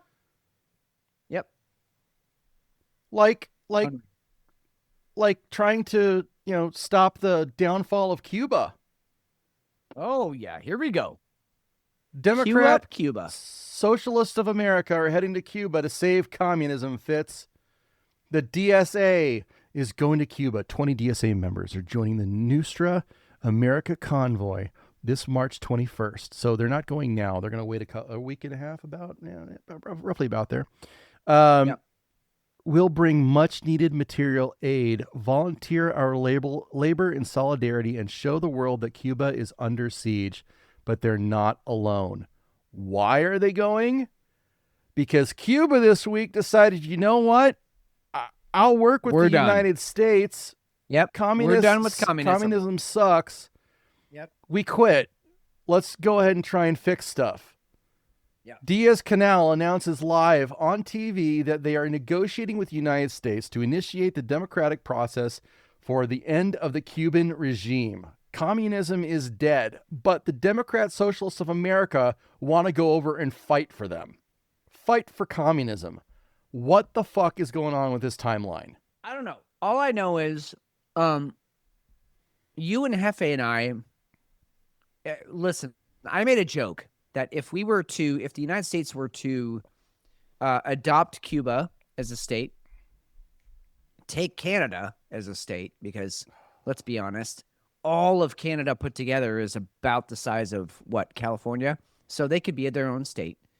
And then Greenland could be another state. And then we would have 53 states, which would make a prime number, which would literally make us one nation indivisible, right? I mean, just mathematically speaking, right? So I pose the question, which one do you guys want? And I think it's fair. I think you and I are willing to concede Cuba to Jefe because he's single. That hot Cuban Latina, aura that the Latinas have down there, he should have full access to that. Honestly, I'm too old and too tired for that shit. So he can have it. There's going to be an element of crazy that comes along with that. Yeah, you're brand exactly, new. exactly. Like you're there because they're going to be fucking. It's going to be a wild time down there. Communism, it's dead. There's going to be parties. There's going to be democracy everywhere. There's going to be free love. It's always hot down there. So minimal clothing, and beautiful bodies, right? I mean, Cubans have great bodies. So let Jefe have Cuba. I think you want Greenland, just because, A, it's easy, but also B, it's strategically important, and I think you should be there to anchor it. Okay. I do, and so I have a thing for Nordic country women. You should. I mean, you look like a Viking. I do. I feel like a Viking. You do. Now. I want to go conquer some lands. You're very Nordic, so I think you should have that, and then I'll take Cuba. Number one. No, Canada. You're taking Canada. Sorry, Canada. Thank you. I love French women. So the French accent really does it for me. Also, all of that wilderness up there and all of the kind of crazy stories, which, by the way, if you haven't heard some of the stories that come out of northern Canada and some of the canyons up there, and that there might be, I mean, we talk about the Amazon and how there are like untouched tribes down in the Amazon that have never seen white men. There's the same thing going on up in northern Canada, and we don't talk about it. And it's fucking wild because those people are still living like it's the year 200. Oh, yeah. Oh, yeah. And expeditions that have gone up those rivers have not come back, many of them. So I'm willing to take that on. Not that I want to tame those people. In fact, I want to liberate them. I want them to just have their own. Look, you rule the Northland. I mean, it's almost like the fucking like Game of Thrones. Like north of the wall, you got the North Wall. Yeah, you guys have it. Yeah, you just take it. You do your thing. But you know the rest of the country, I feel like I can manage that by myself. It's not that scary. Well, so anyway, that's how we're dividing it up. There's going to have to be some tough love. Yeah, and for everybody out there, we're calling it the what do we call it in chat? I think it was the magnificent tripod. Yes.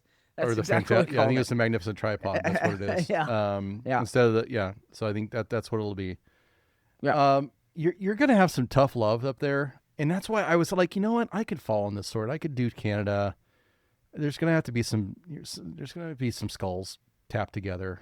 We're have to get things back in line. For sure. But it does. They are a beautiful people, and it's a beautiful land. So I mean, there's a lot of potential there. So I think you have the most potential for turning it around.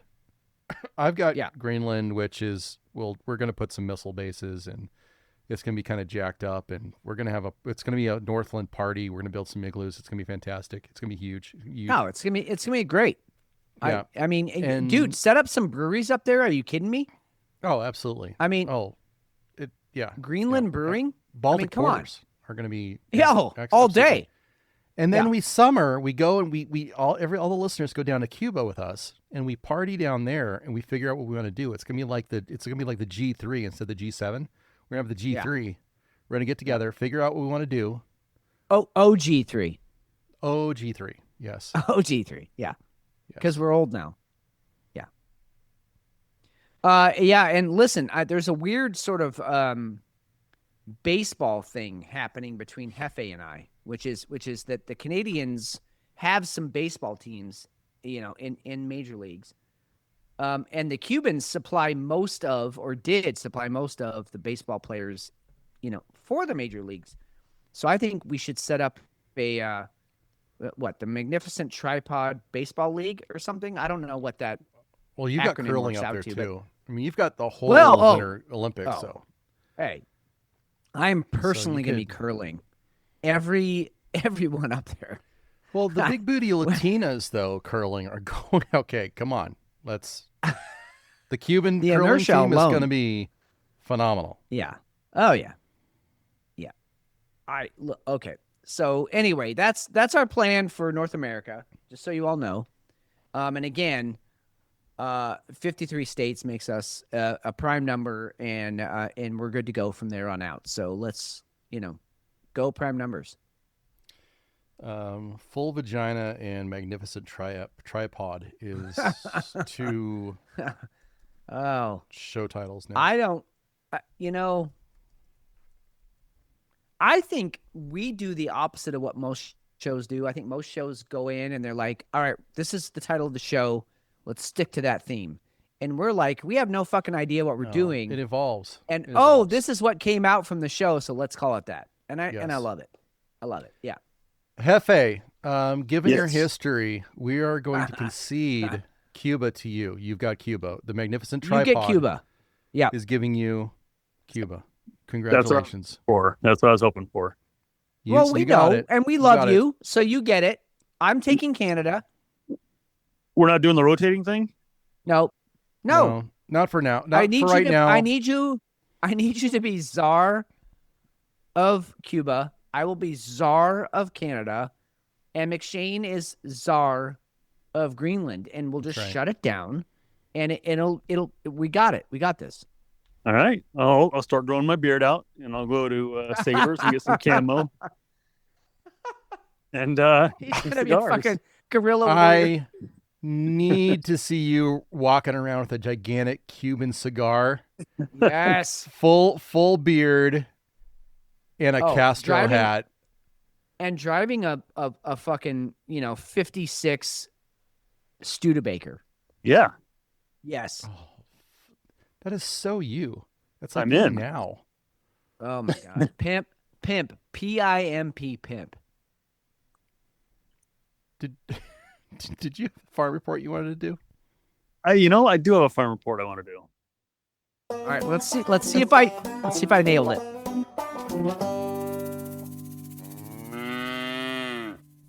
Fitz has his guess in. You'll have to listen to it on Monday, but he has his guess. Go ahead. I put in my prediction. Well, again, disclaimer. No children allowed for this farm report. All right. Just got to make sure we're covered with that, the legal team. Yeah. No, that's good. We're not financial advisors. We're not doctors, and also don't have kids around. I mean, that's perfect. Right. Yep. Okay. So these two guys, Mr. Carr is 42 and Mr. Haynes is 19. They were in a relationship together. Mr. Haynes, the younger guy, he had a roommate. We don't know her age, but she had a caregiver named Mrs. Hayden. Mrs. Hayden and the roommate, the female roommate, they found searches in the room in the young woman roommate's computer for bestiality porn. Red flags. Mrs. Hayden said that Haynes, the younger man in the guy relationship, she said that he often made disturbing comments about how he preferred oral sex from animals over humans. Haynes's 42-year-old boyfriend, Mr. Carr, well, it turns out he is a horse owner. Oh no. The two of them decided to have sex with Mr. Carr's parents' horse because they own horses too. Wilbur, don't touch me there. Haynes, I'm sorry, is this a farm report or is this a true crime? What do you? I did mention bestiality, did I not? Yeah. Just sit down, Fitz. Hang on. All right, go ahead. Oh my God. Go ahead. So Because by the way, I predicted this. Go ahead. Mr. Haynes, the younger man, he later also admitted the age to having matters. Yes. Well, yeah, I'm just trying to decipher the two, or the four, or however many people there are. He admitted to having sex with 3 dogs at different times. The 2 men later also admitted to having sex with a brown miniature mare named Thistle. And Mr. Carr, the older guy. Why does she have to have a name? It personalizes it. That's the names are the cherry on top. We're getting to these here. Carr, he also admitted to having sex with horses on 5 or 6 separate occasions in his own stable. Among this group were a couple of Shetland geldings named. It's the real name. Don't do it. Toby the Tramp. And Caught You Looking. Oh my God. Also, a few miniature horses named Fire, Wishes, and This'll Be the One. Along with a mini gelding named Hanky Panky. And that is your farm report. Oh, what the fuck?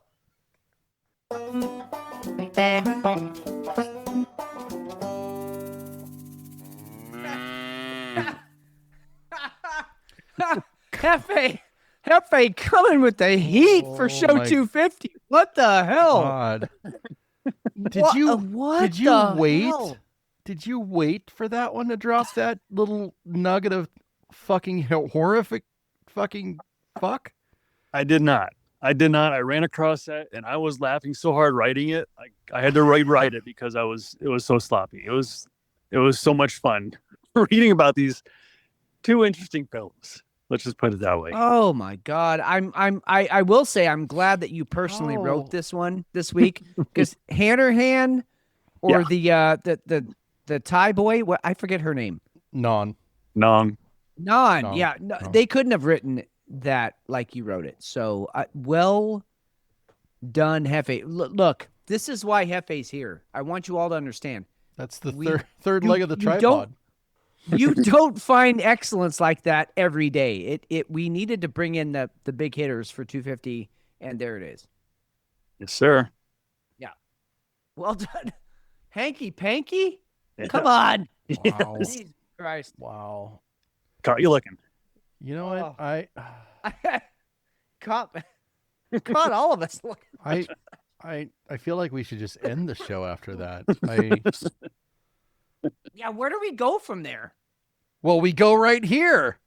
Yes. Believe it or not, playful touch like squeezing your partner's butt isn't just fun. It can actually be good for your health. Physical touch stimulates the release of oxytocin. Oh my God. Oxytocin. Often called the love hormone, which helps reduce stress, lower blood pressure, and promote feelings of closeness and happiness. Now, we're not saying you should go out and grab the butt or the hindquarters of any mares, geldings, Shetland ponies. You should not do that. That's all wrong. But your partner might really dig it, and she'll probably live longer for it. And she should touch your butt too. It's a good thing.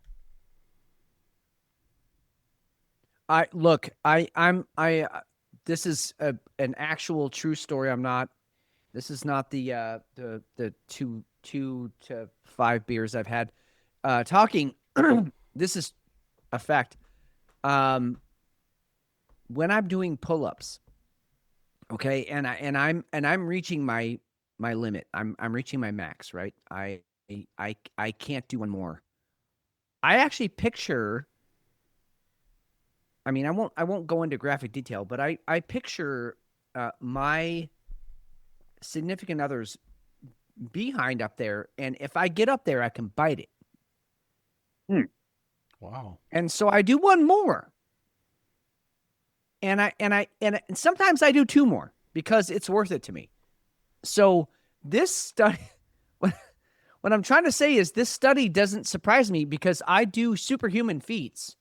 I do more than I could have normally because I just imagine. Now imagine if she was actually sitting up there. Imagine how many more I could do. I might get 50 pull-ups in a set. I mean, who knows? But there it is. I just, that's a great story. And I can absolutely concur. I feel better after I touch a woman's nether regions or her. What's the opposite of nether? Hither regions? Yes.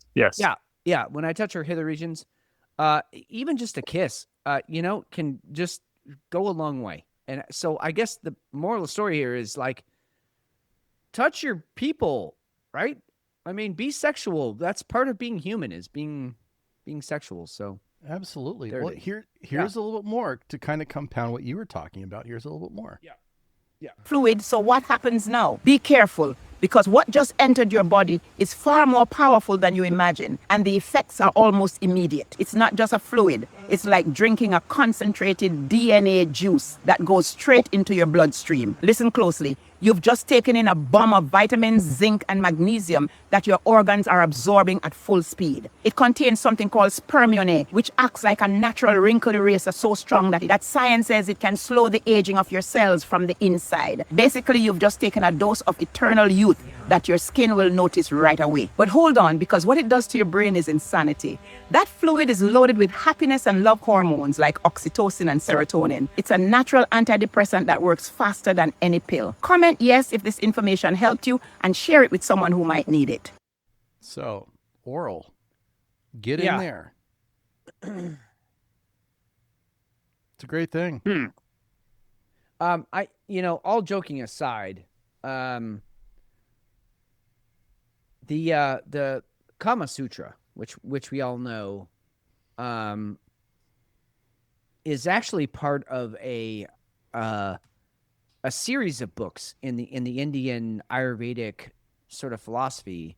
The Kama Sutra is the sexual expression, but it's actually a series. I want to say 4 books. It might be 5 of how, you can achieve greatness in all areas of your life. And actually the Kama Sutra got into Western culture because it was considered the most important of all of them. There's a way to interact in business. There's a way to interact with your friends. There's a way to interact with your family. And then there's a way to interact with your sexual partner. And that's the Kama Sutra.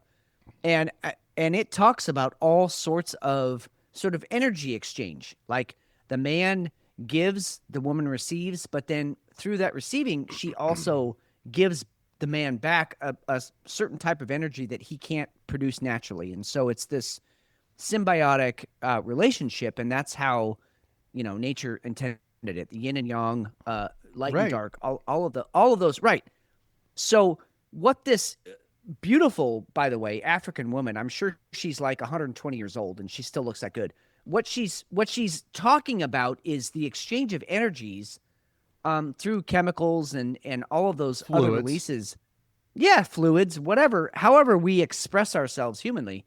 I actually found a lot of, there's a funny side of that video, but also a very like realistic, practical, like we should all be exchanging fluids with each other, like, regularly. Yeah. Male and female. It keeps us going. And very, not to make this heavy, very realistically, young people are not doing this anymore. Young people are not having sex. They are not exchanging fluids or energy or even the expression of love. They're doing it all online, and it's very worrisome. It's concerning. It's a big deal.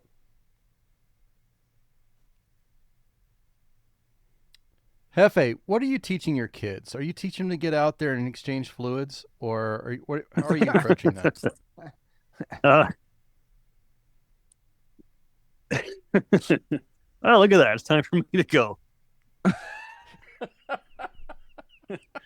Not quite exchanging. Well played. The online thing is worrisome. This is right. But I got to get moving. All right, man. Have a good night. Have a good rest of the night. Yeah, man. Later. I'll tell you, I do wonder about your boys, Steve, but then also Jefe's boys, because I know who we all were as young men. Right. What 80% of our energy, of our calories were spent on pursuing the opposite sex and trying to make that happen. And I know it's not that way today. And so it's obviously not genetics because genetically your boys are going to be like you and Jefe's boys are going to be like him. And so culturally, socially, it's we are ruining a generation, and I'm concerned about it. And I guess I don't have to care because I don't have kids, but at the same time, like, what's the world? But you do care like because you see what's going on. Of course. And I'm sure that you probably have days where you're like, you know what? It's pretty fucking clear I needed to have a couple of kids because these these fucking idiots aren't getting it done. Yeah, yes, I've thought that. But also I made a decision when I was 12 years old that I was not going to put my shit on the next generation, and so I stopped it. Which is also a valid response to where I was at. But yeah, God, the world needs more fuckers. You know what I mean? Like, we need more people fucking. Yeah. Get off and get in there. Well, we're looking at a huge population crisis, and nobody wants to admit that. And it's clear that we, the whole 70s, population boom. We're gonna go. That was all a fucking scam. It's bullshit. That was all bullshit. It was not happening. They did that to curb things and scare everybody off, which is, it's like the climate scam. It's all fucking bullshit. None of it's real. You know what else is not real? This is going to be a weird pivot, but I think we can go right into this. No, I like it. Go for it. The French mealworm producer, because we were talking about for months and months and months and months, eat the bugs. The protein is coming. It's going to be in mealworms. Yep. You know, the whole, let's just call it what it is. It's pretty close to Soylent Green. That's kind of the direction it was taking. Yeah, close. Yeah, you're right. It was close to that. Europe's largest insect farm has officially gone bankrupt after raising over $600 million in public and private funding, including nearly $200 million in taxpayer money from French and EU sources.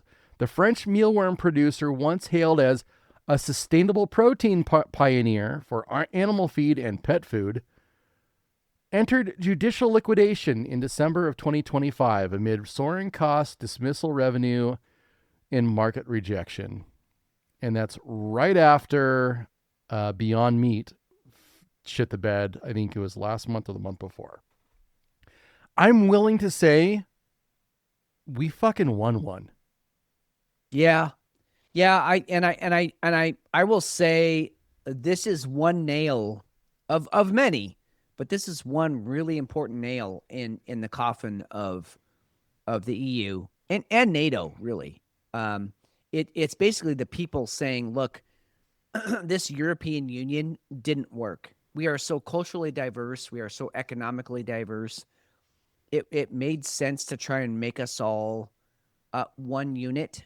But then the liberal sort of open border policy, all of the shit we've been talking about on the show, that all bled in and eating bugs and all of it was part of it.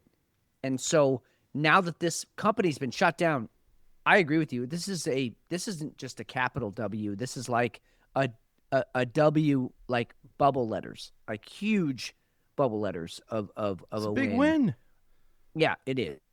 And I'm hoping that the rest of the world is the rest of the liberal world that wants us to reduce our carbon footprint is put on notice, because we're not having it. We don't want to eat that shit. Nobody gives a Give shit me a about fucking your carbon steak. footprint. The carbon footprint doesn't do fuck all for the planet, and nobody fucking cares. It's a goddamn scam. It has nothing to do. It's a money. It's built for making money. There's nothing to it. You want to talk about polluting? Okay, fine. You can talk about polluting, but we're not fucking raising the temperature.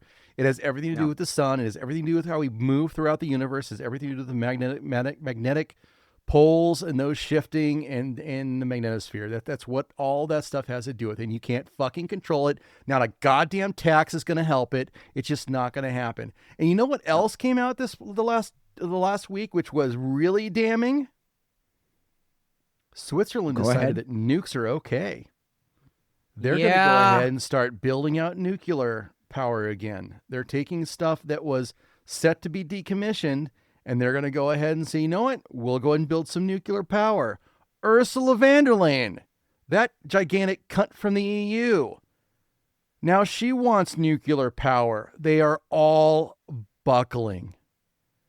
Yeah. And a lot of it, unfortunately for the left, is because Trump decided, you know what?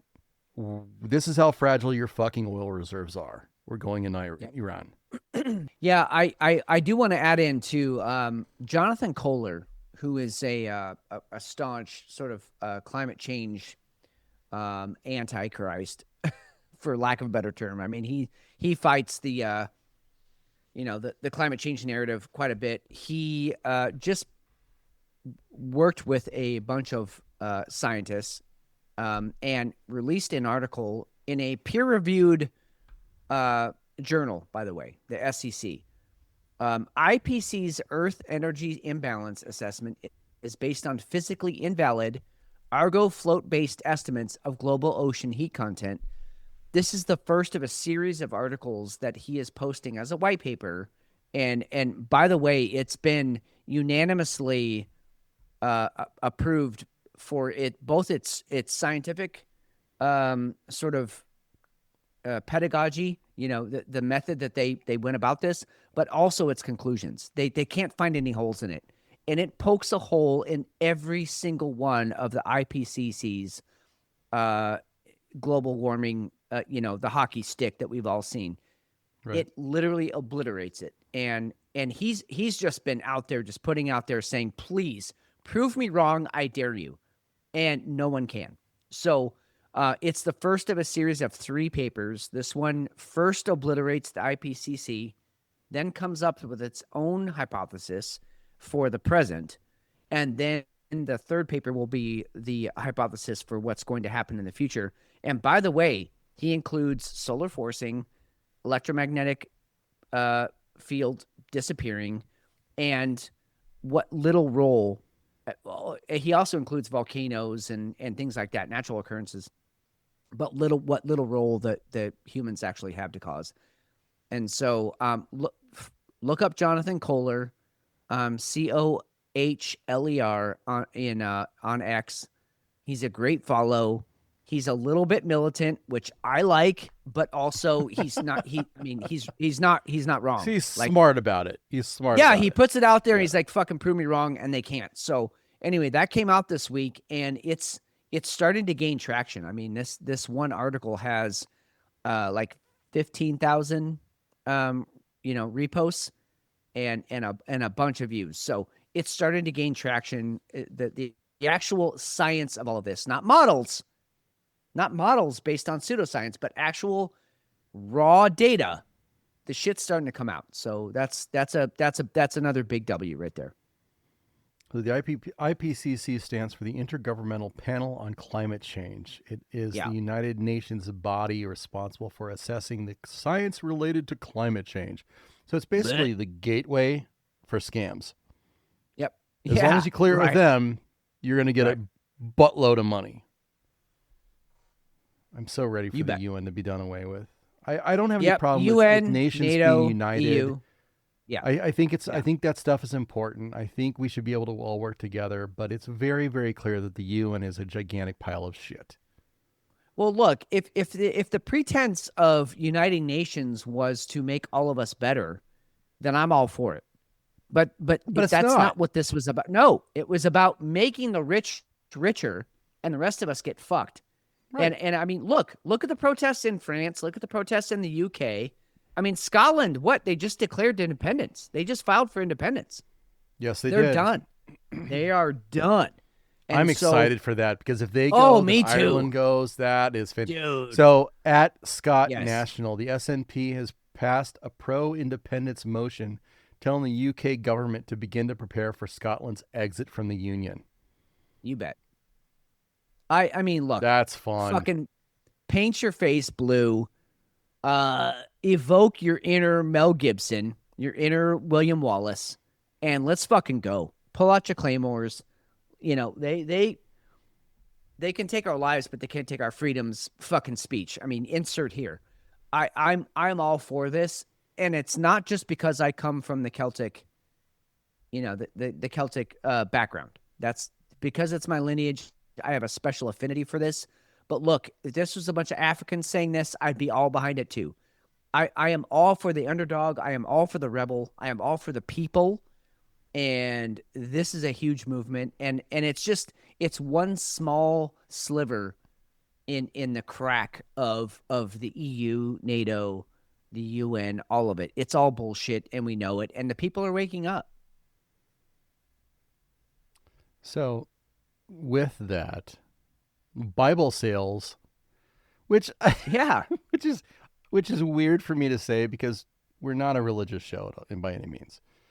Spiritual for sure, but not like we're not like loading into one specific religion. We just don't do that. Bible sales are going through the roof in the UK. And now you've got the Knights Templar posting stuff like this. Our Templar battle flags now being raised across Muslim-occupied areas in England. Words matter. Words matter. Yeah. Regardless of whether you think the Knights Templar International is like a real organization, like whatever you say about it, okay? Yeah. Our Templar battle flags now being raised across Muslim-occupied areas in England. We will fight in the streets, in the fields, on the beaches, and in the hills. We will never surrender. The world must know that English, Scots, Welsh, and Irish may be bloodied, outnumbered, and weary, but we British will never surrender our land as long as 100 bold men of Albion draw breath.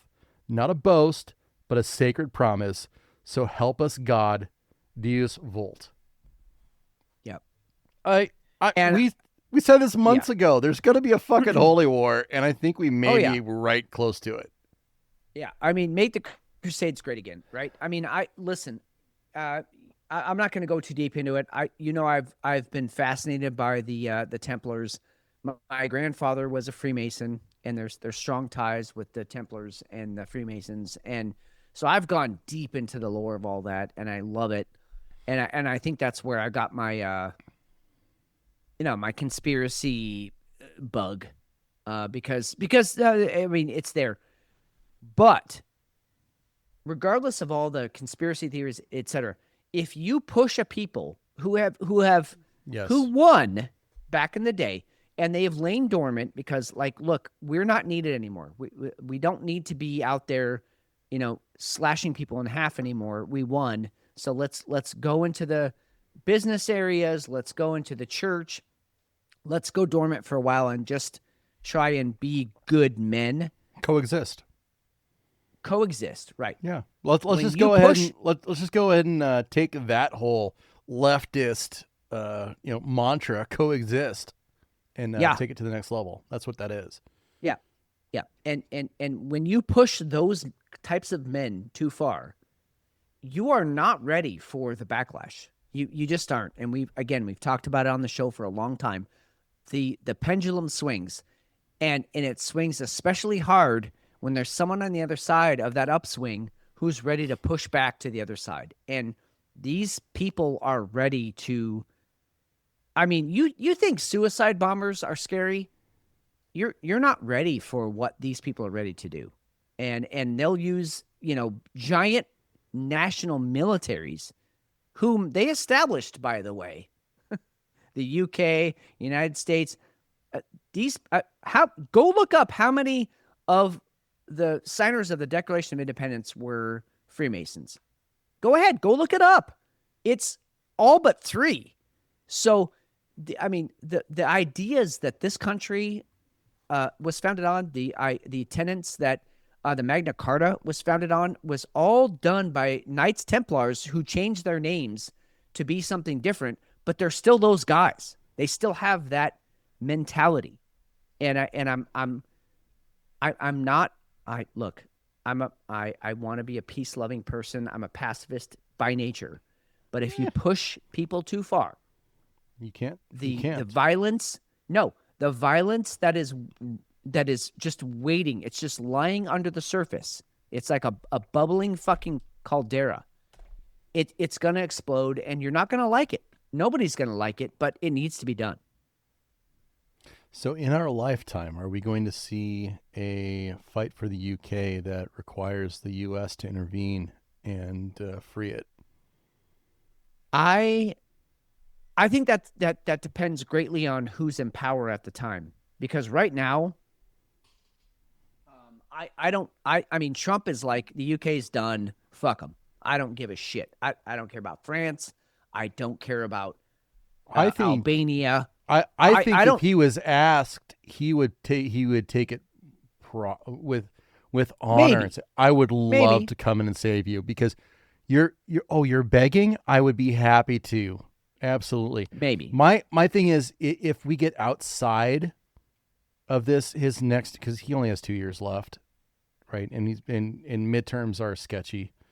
Oh yeah. So if he doesn't, if we don't have a conservative Congress, Senate, or Congress, and then White House, I think UK is done. Yeah, I do too. I mean, that's where I'm at. Yeah, that's where I'm at. If we stay freedom loving, we may have a fight for Europe at some point. Oh shit! I really like just in chat. I think we should send a reverse Mayflower. I love that idea. Wow. Let's send the Mayflower back across the pond in the form of, yes, the USS Eisenhower or something. Let's rename it the Mayflower, and let's go repopulate the UK. Not repopulate, reliberate. Because look, it's not a racial issue. I'm sure there are lots of people. It's not. Who have immigrated to the UK, who are very much for the UK, and so those aren't the people we're targeting. It's the people who are radicals who want to change the UK because they came from some shithole and they want to make the UK more like their old shithole. That's who we want gone. And so if you're with the UK for the positive reasons, let's do it. I'm all about it. I love that idea. Something we haven't been able to get to the last couple of weeks, and we'll probably call it quits for the night. But I want to get to this missing general. Yes. This UFO. Yeah. This is lingering a little bit too long. Yeah. It's not really a narrative, but it's interesting enough because you got the UFO angle to it. So you also have the Steven Spielberg movie that's coming up in a few months. Yeah, that this disclosure. I love aliens. This is just hanging out, and I don't know whether this is somebody bagged him, because the time that he disappeared was on the 20th of February, and that was right before we went into Iran. So a lot of the stuff that he studied was, yes, he was allegedly a UFO expert, but he was also embedded very deeply with a lot of the Space Force technology and a lot of the space weaponry. I think he was out of which site was he? He's 60 years old. The gentleman's name is William Neil McCasland. Great Air Force name. But he was at, which base was it? Well, he was, I will just say this. He was part of their, Wright-Patterson Air Force Base. Thank you. Yeah. And he was part of the experimental expeditionary force or something like that. Like, it had some military name, but basically, like, we're dealing with cutting edge shit that, subtext that no one wants to read is we're fucking with alien tech, and we've unlocked some of it. We've reversed engineered it, and we're ready to do some really cool stuff with it. Yeah. I mean, that's what we're getting down to here. And then he disappears. I've been following this story, not closely, but enough that I'm willing to say, he's probably in a river somewhere or in a unmarked grave somewhere. I don't think this man still survives. And if he does, he's in a black bag facility. By the way, what we know, I will say, my relationship with a federal judge, I will say what we know is there are 16 black bag sites on U.S. soil. I'm not even talking about Guantanamo Bay or anything like that. I'm talking about on U.S. soil, that puts these quote unquote domestic terrorists in a black bag facility. There are no records. The people who work there don't have any way to be traced to that facility. The security clearance to even be a security guard there is above top secret. I mean, basically, you can work here, but if you utter one word about what goes on here, you're done. You're going to be part of the prison, not one of the guards there. So, and that's from a federal judge. I can't name who that is, but she's told me that those facilities exist. In fact, I've met somebody who came out of one of those facilities because of her efforts. And I will say he's a friend of mine. He was so mistreated in one of these facilities. He actually moved to France, and now he lives in a beautiful.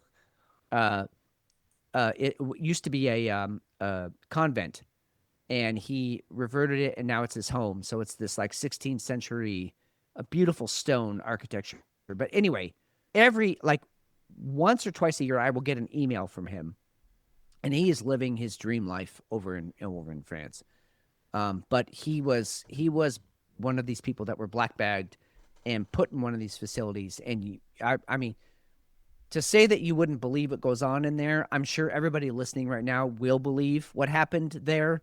But it's some gnarly shit, and it's all in the name of national security. And so either this Air Force guy is there, or he's just black bagged and he's disappeared for a while, forever.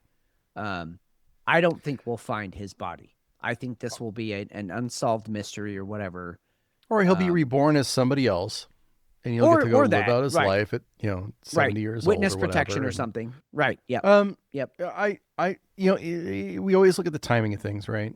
I think we have a lot of weaponry that can be used right now, and we've already shown off some of that weaponry, especially with Venezuela, the discombobulator, right?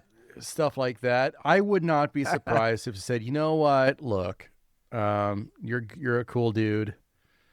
We need you to sit it out for a few weeks. We'll set you up with a nice big fat, wallet. You can go do whatever you want to after we get done with this, but we need you to chill out for the next few weeks because we're gonna be doing some stuff, and you're a national hero. We just need you to stay on the sidelines for a little bit.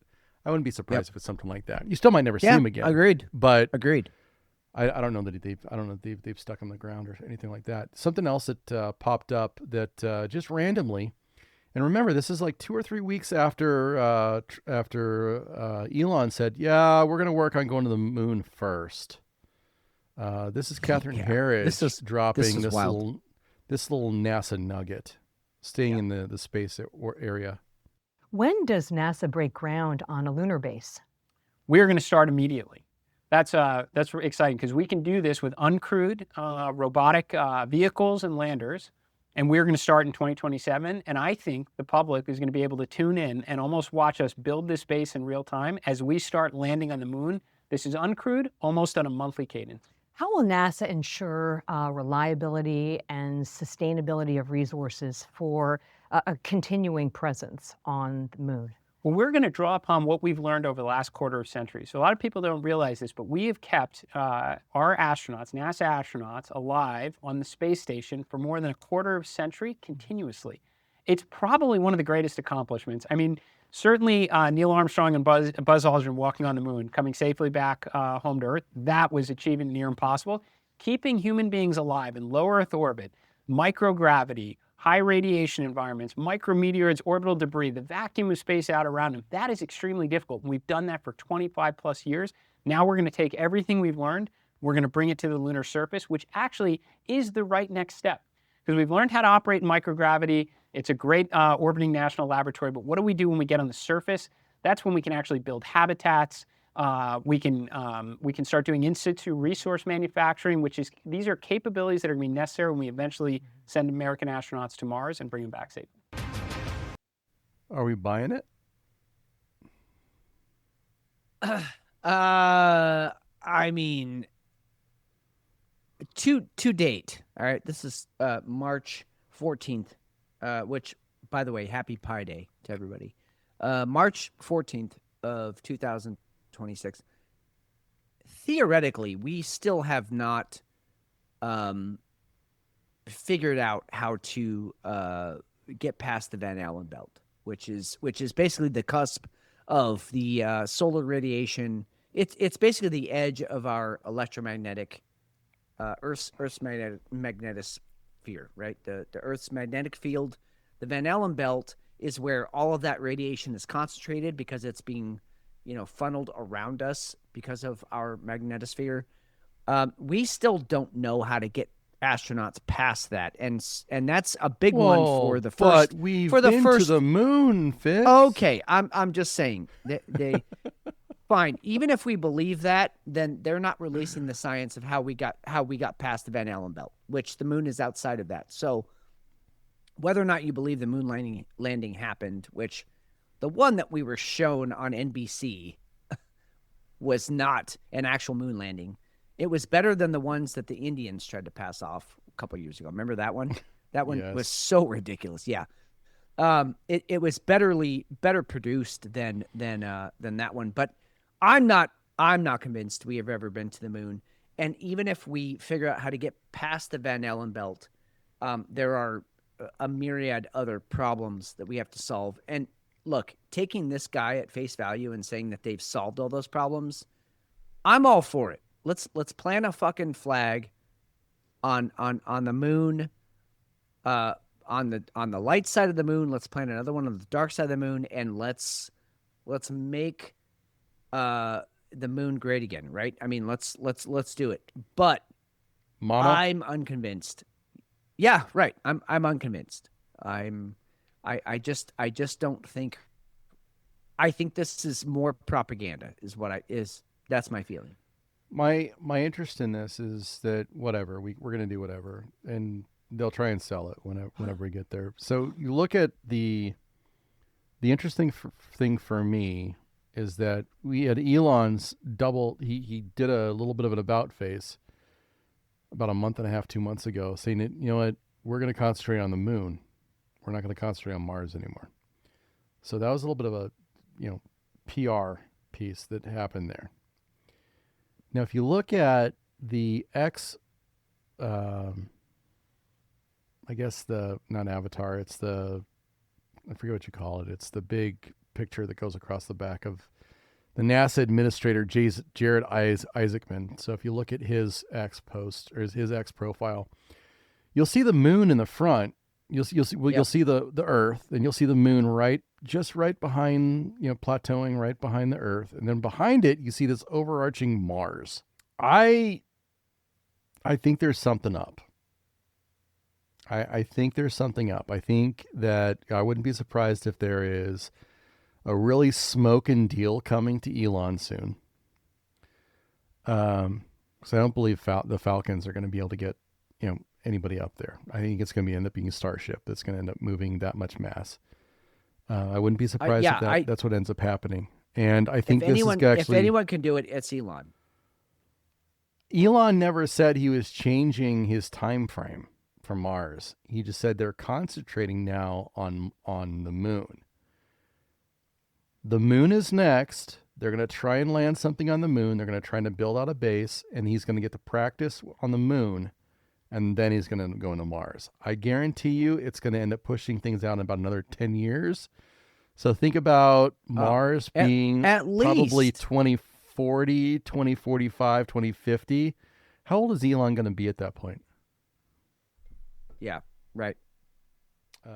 And again, he's a once in a generation mind. I mean, say what you want about him and his politics or whatever, and people say people say a lot of things about him.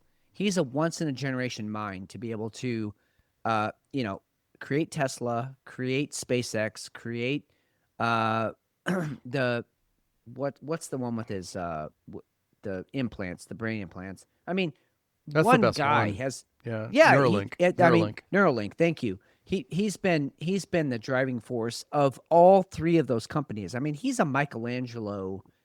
Right. No fear. Brain, Let's right? blow it all up. We got this. Right. Well, okay. So quick trivia question.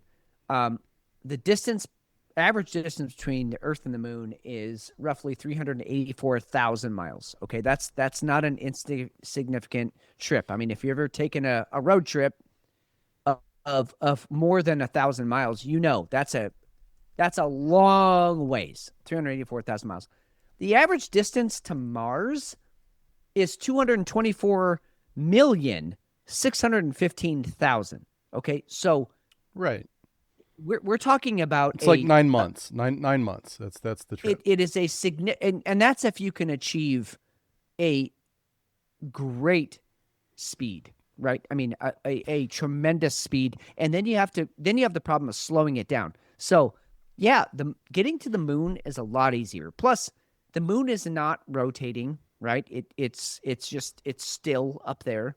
There's a light side and a dark side, and they pretty much stay consistent. But Mars is rotating and has its own gravitational field and all that. So there are so many, and look, I'm not a physicist. I'm not a mathematician.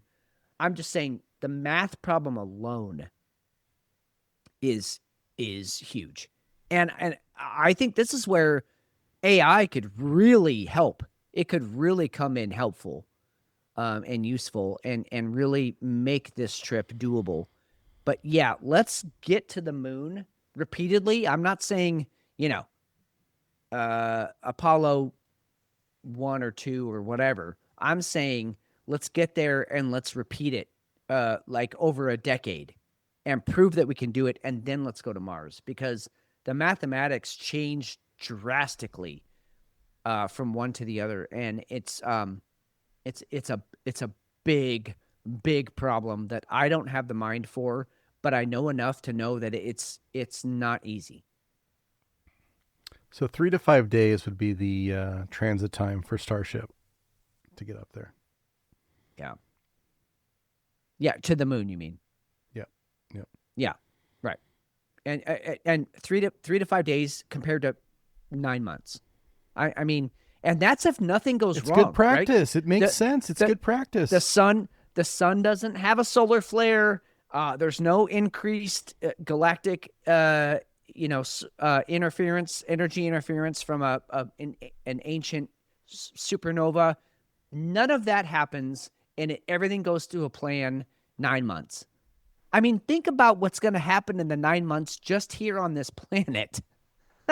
and then you're in a fucking tiny little tin can flying to Mars.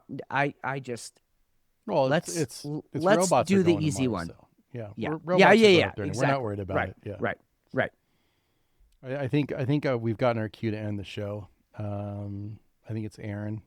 Assault literature. Did you know the average distance between your nipples is the same as your earlobes?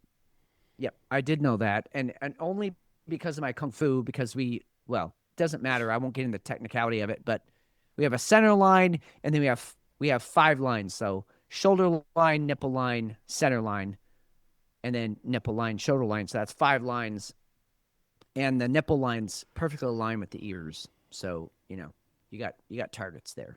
Yeah, I love nipple lines. Nipple lines are nipple lines are fantastic. What beer are you taking to bed, Fitz? Tough one tonight. Tough one. I actually, normally I would go with the Mexican hot chocolate because that's my wheelhouse. I actually think that the Monkless was a superior beer. I think they put and maybe it's because it's been in the bottle for 2 years. Almost 3. Maybe that's what made the difference, but it was just a really well-finished, well-done beer. I really liked that one, not taking anything away from the Fort George 1,000 Years of Silence. But I'm taking the Belgian to bed. So what about you? Oh, shit. Oh. Oh. Oh. Oh. Oh. Oh. Taking them both to bed, not because either one of them was amazing. Like, oh my gosh, I just need it's 250 episodes. I'm taking them both to bed. I want a twosome, and that's that. They're great beers. Don't get me wrong. Threesome. Oh yeah, 3. Yeah, because I will. You don't want to just be in the corner jerking off. Yeah, right. You want to be a part of it. Not really. Yeah, I don't. Yeah. No. Yeah. No, I don't. I know. I mean, I would prefer to be a part of it. Sit in the corner is fun too, but to your point, I think I'd rather be in there. Yeah. I'd rather be in there. Yeah. At least for the first part of it, anyway. Great beers. Great beers. Way over the top as far as decadence and dessert beerness, I guess. But good though. Fantastic beers. Very well done. Very complete. They did a really nice job with these beers. And as I expected at the very beginning of the night, you don't double up. You don't do what we did tonight. But it was worth it. I find that when I drink like this, shit in my mind gets unlocked that wouldn't otherwise have been unlocked. And so I appreciate being this level of buzzed, or drunk, or how you put in your buzzed. We don't get drunk. Right. But no, I'm right there with you. I think every once in a while we got to cut loose like this. And I mean, for 250, why not? I'm glad we did it this way. I think also knowing how fast news is coming at us these days, I think every once in a while we have to take a break, all of us. I mean, and whatever that means for you and your life, but we have to take a break every once in a while and just put the phone down, turn the computer off, and spend some time with some actual people. And again, that's why we do this show. We love doing the show, but we love even more the interaction we get with chat and with our listeners. And so, keep all that coming, because that's what makes all of this worth it. And, sometimes a couple of 10%ers, or like you had, what were your ABVs? So a couple of 12.6s will, just help you be a little bit more loose with your thoughts and help you think a little bit more creatively. And I think we achieved that tonight. I think you're absolutely right. I totally do. And honestly, 250 episodes, that's a really, really, really big deal. Whether it's week in and week out, we're still grinding through it. Even the weeks that we took off, we're still recording content that needed to be ready to go when we came back. Yep. I don't think we missed 2 weekends in a row ever. No. We might have had a special in there, but there hasn't been a break like that. I don't want to sit here and say, "Oh my gosh, we're the greatest fucking podcast ever," because that's not the case. But no. I will tell you that there's very few that you're going to be able to find that put in the grind that we do. So, hats off to us. I think it's a great time to do a little, stick your chest out a little bit. Yeah. And just be proud of the accomplishment, because 250 is a pretty big deal. That is going to wind things up. Thank you very much. That's 250 episodes in the can and ready to go. Woo. Yep. Thanks for listening. RazorWireNews.com. Stick with us. It's RazorWire News on Instagram and X and TikTok. And I will tell you, I feel like the best is in front of us, Fitz. Agreed. 100%. I'm Steve McShane. I'm Fitz. And on behalf of Jefe, think critically. Act accordingly. We'll talk to you soon.